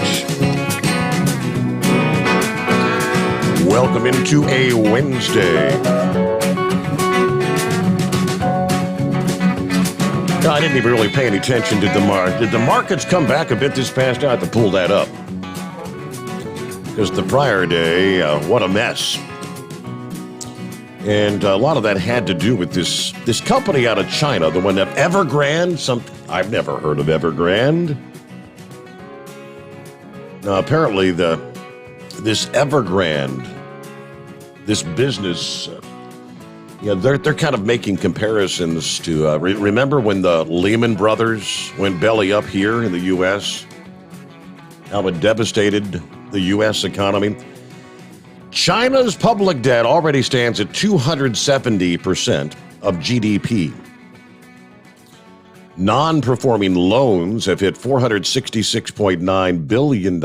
In addition to existing economic challenges, the real estate giant, so Evergrande, I guess, there it is, it's a real estate giant, has signaled that it may default on payments owed to creditors. China's second largest developer facing a liquidity crisis as their onshore bond trading has been suspended.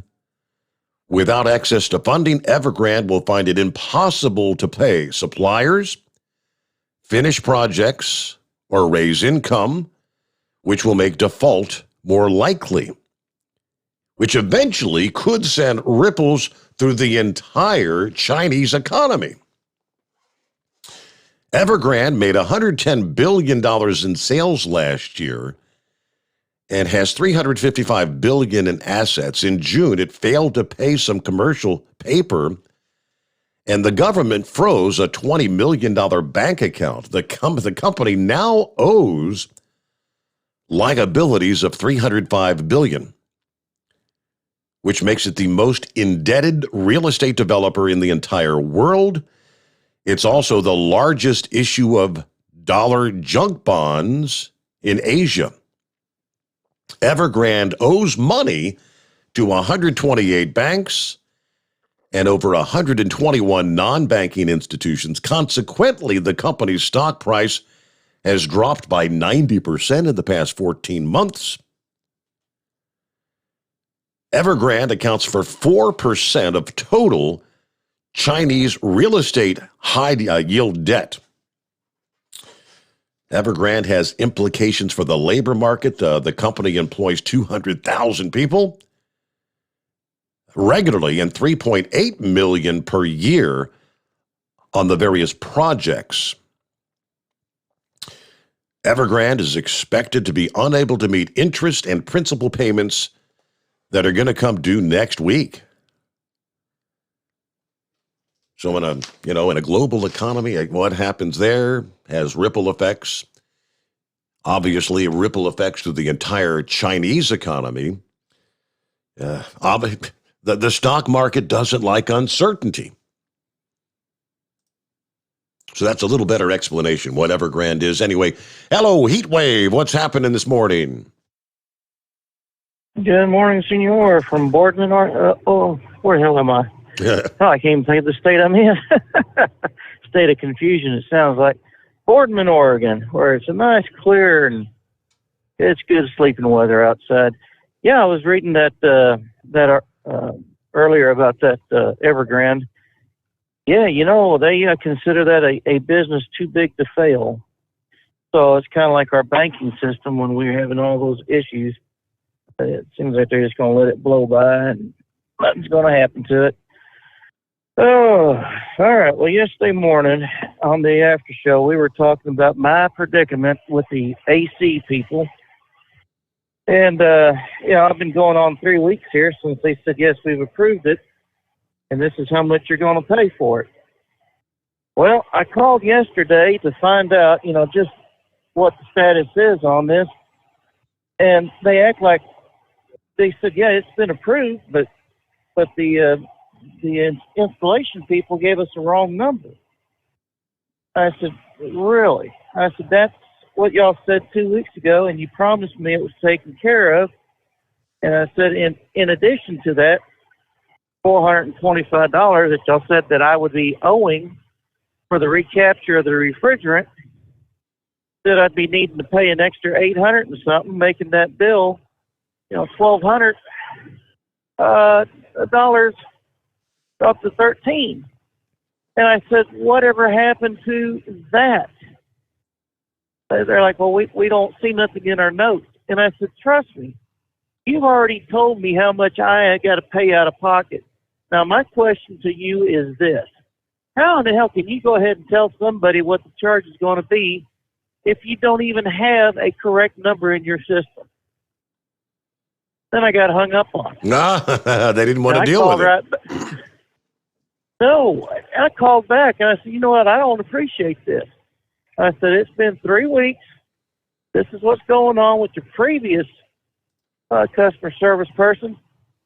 And I said, you better get on the ball and start taking a look, see where we're at with this. And again, the same story. Well, the installation people give us the wrong number. And I had to go through that whole damn spiel again. And they assured me that today would be the day that I would hear something from somebody in purchasing. And I, again, asked them, how in the hell can you give me an estimate on a product and then turn around and say, well, it was the wrong model number code or whatever? Yeah, they were damn willing to take your money. Oh, and if you don't pay, they jump on your case. You need to pay or else. Well, I'm thinking they need to get off their duffs, find this cooling system that they need to put in, and be done with it. I've been far too lenient with these people, and that's what I've been told several times by other sources. I'm just a damn teddy bear. I don't like doing anything to cause harm to anyone, except when it comes to wrestling. That's a whole nother story. But it's just Steve, this is just a real pain in the keister. Yeah. Not only am I spending a boatload of money out of my pocket that should have been covered by them, my wife is suffering from her issues, and she just had carpal tunnel surgery yesterday, or Monday rather, and she says, it hurts. And they didn't give her any medication for pain because she's on a contract with her doctor. That's another damn story. Ever since these, it seems like ever since these, not to call them comedians, but entertainers have been kicking off because, they've overdosed on their medicines, then the rest of America has to suffer. And it's just a royal pain in the ass, and I'm tired. So tired of these people not doing the job that they're paid to do by me to protect my interest at home. And these people, I'm definitely going to the Better Business Bureau. I'm going to talk to the state attorney general there in New Mexico. He's a Democrat. I don't know if he's going to help me, not or any, but this has gone way for too far long. 1 month is too long. I said, no one calls me. No one lets me know what's going on. I said, if it's a supply issue, at least tell me so we know, we're going to be in for a little bit more discomfort. But I says, I do not appreciate not being called by either you nor the installation people. And I says, why do I have to call you to find out what's going on all the time? So anyways, we're heading back to Salt Lake City. I guess since we got this bigger truck with the 2 drives instead of 1, we can haul these extra heavy trailers without issue. And I guess we'll be out here until Friday evening, Saturday morning, take 3 days off and do it again next week. So it was very interesting talking to Terry from Canada yesterday, and your grandson, he sounded like he was more into his cereal than he was talking to us. And I don't blame him. I mean, what's he going to have in common with a bunch of us dirty old truck drivers out here, right? He's sitting there at the computer. He's sitting there at the computer desk watching his funny YouTube videos, eating his cereal. So he didn't want to be distracted. Oh, yeah. Well, I didn't want him to think, Grandpa just sits behind the mic talking to himself for 5 hours a night, having these imaginary friends. He needed to hear the voice of some of us truck drivers out here. There you go. Anyways, that was always that was great talking to him, letting them know that, hey, we're out here and we support you on the football field and do what you got to do. So, anyways, well, Senor, I guess that's all the rant. I got to correct myself from one statement I made yesterday regarding Kentucky. Unbeknownst to me, one of my former high school classmates is a little bit of a comedian, a little bit of a jokester. And apparently Pennsauken did not state we have to allow these unvaccinated illegal aliens into the country to fill in the unvaccinated positions, or the positions that the unvaccinated Americans had.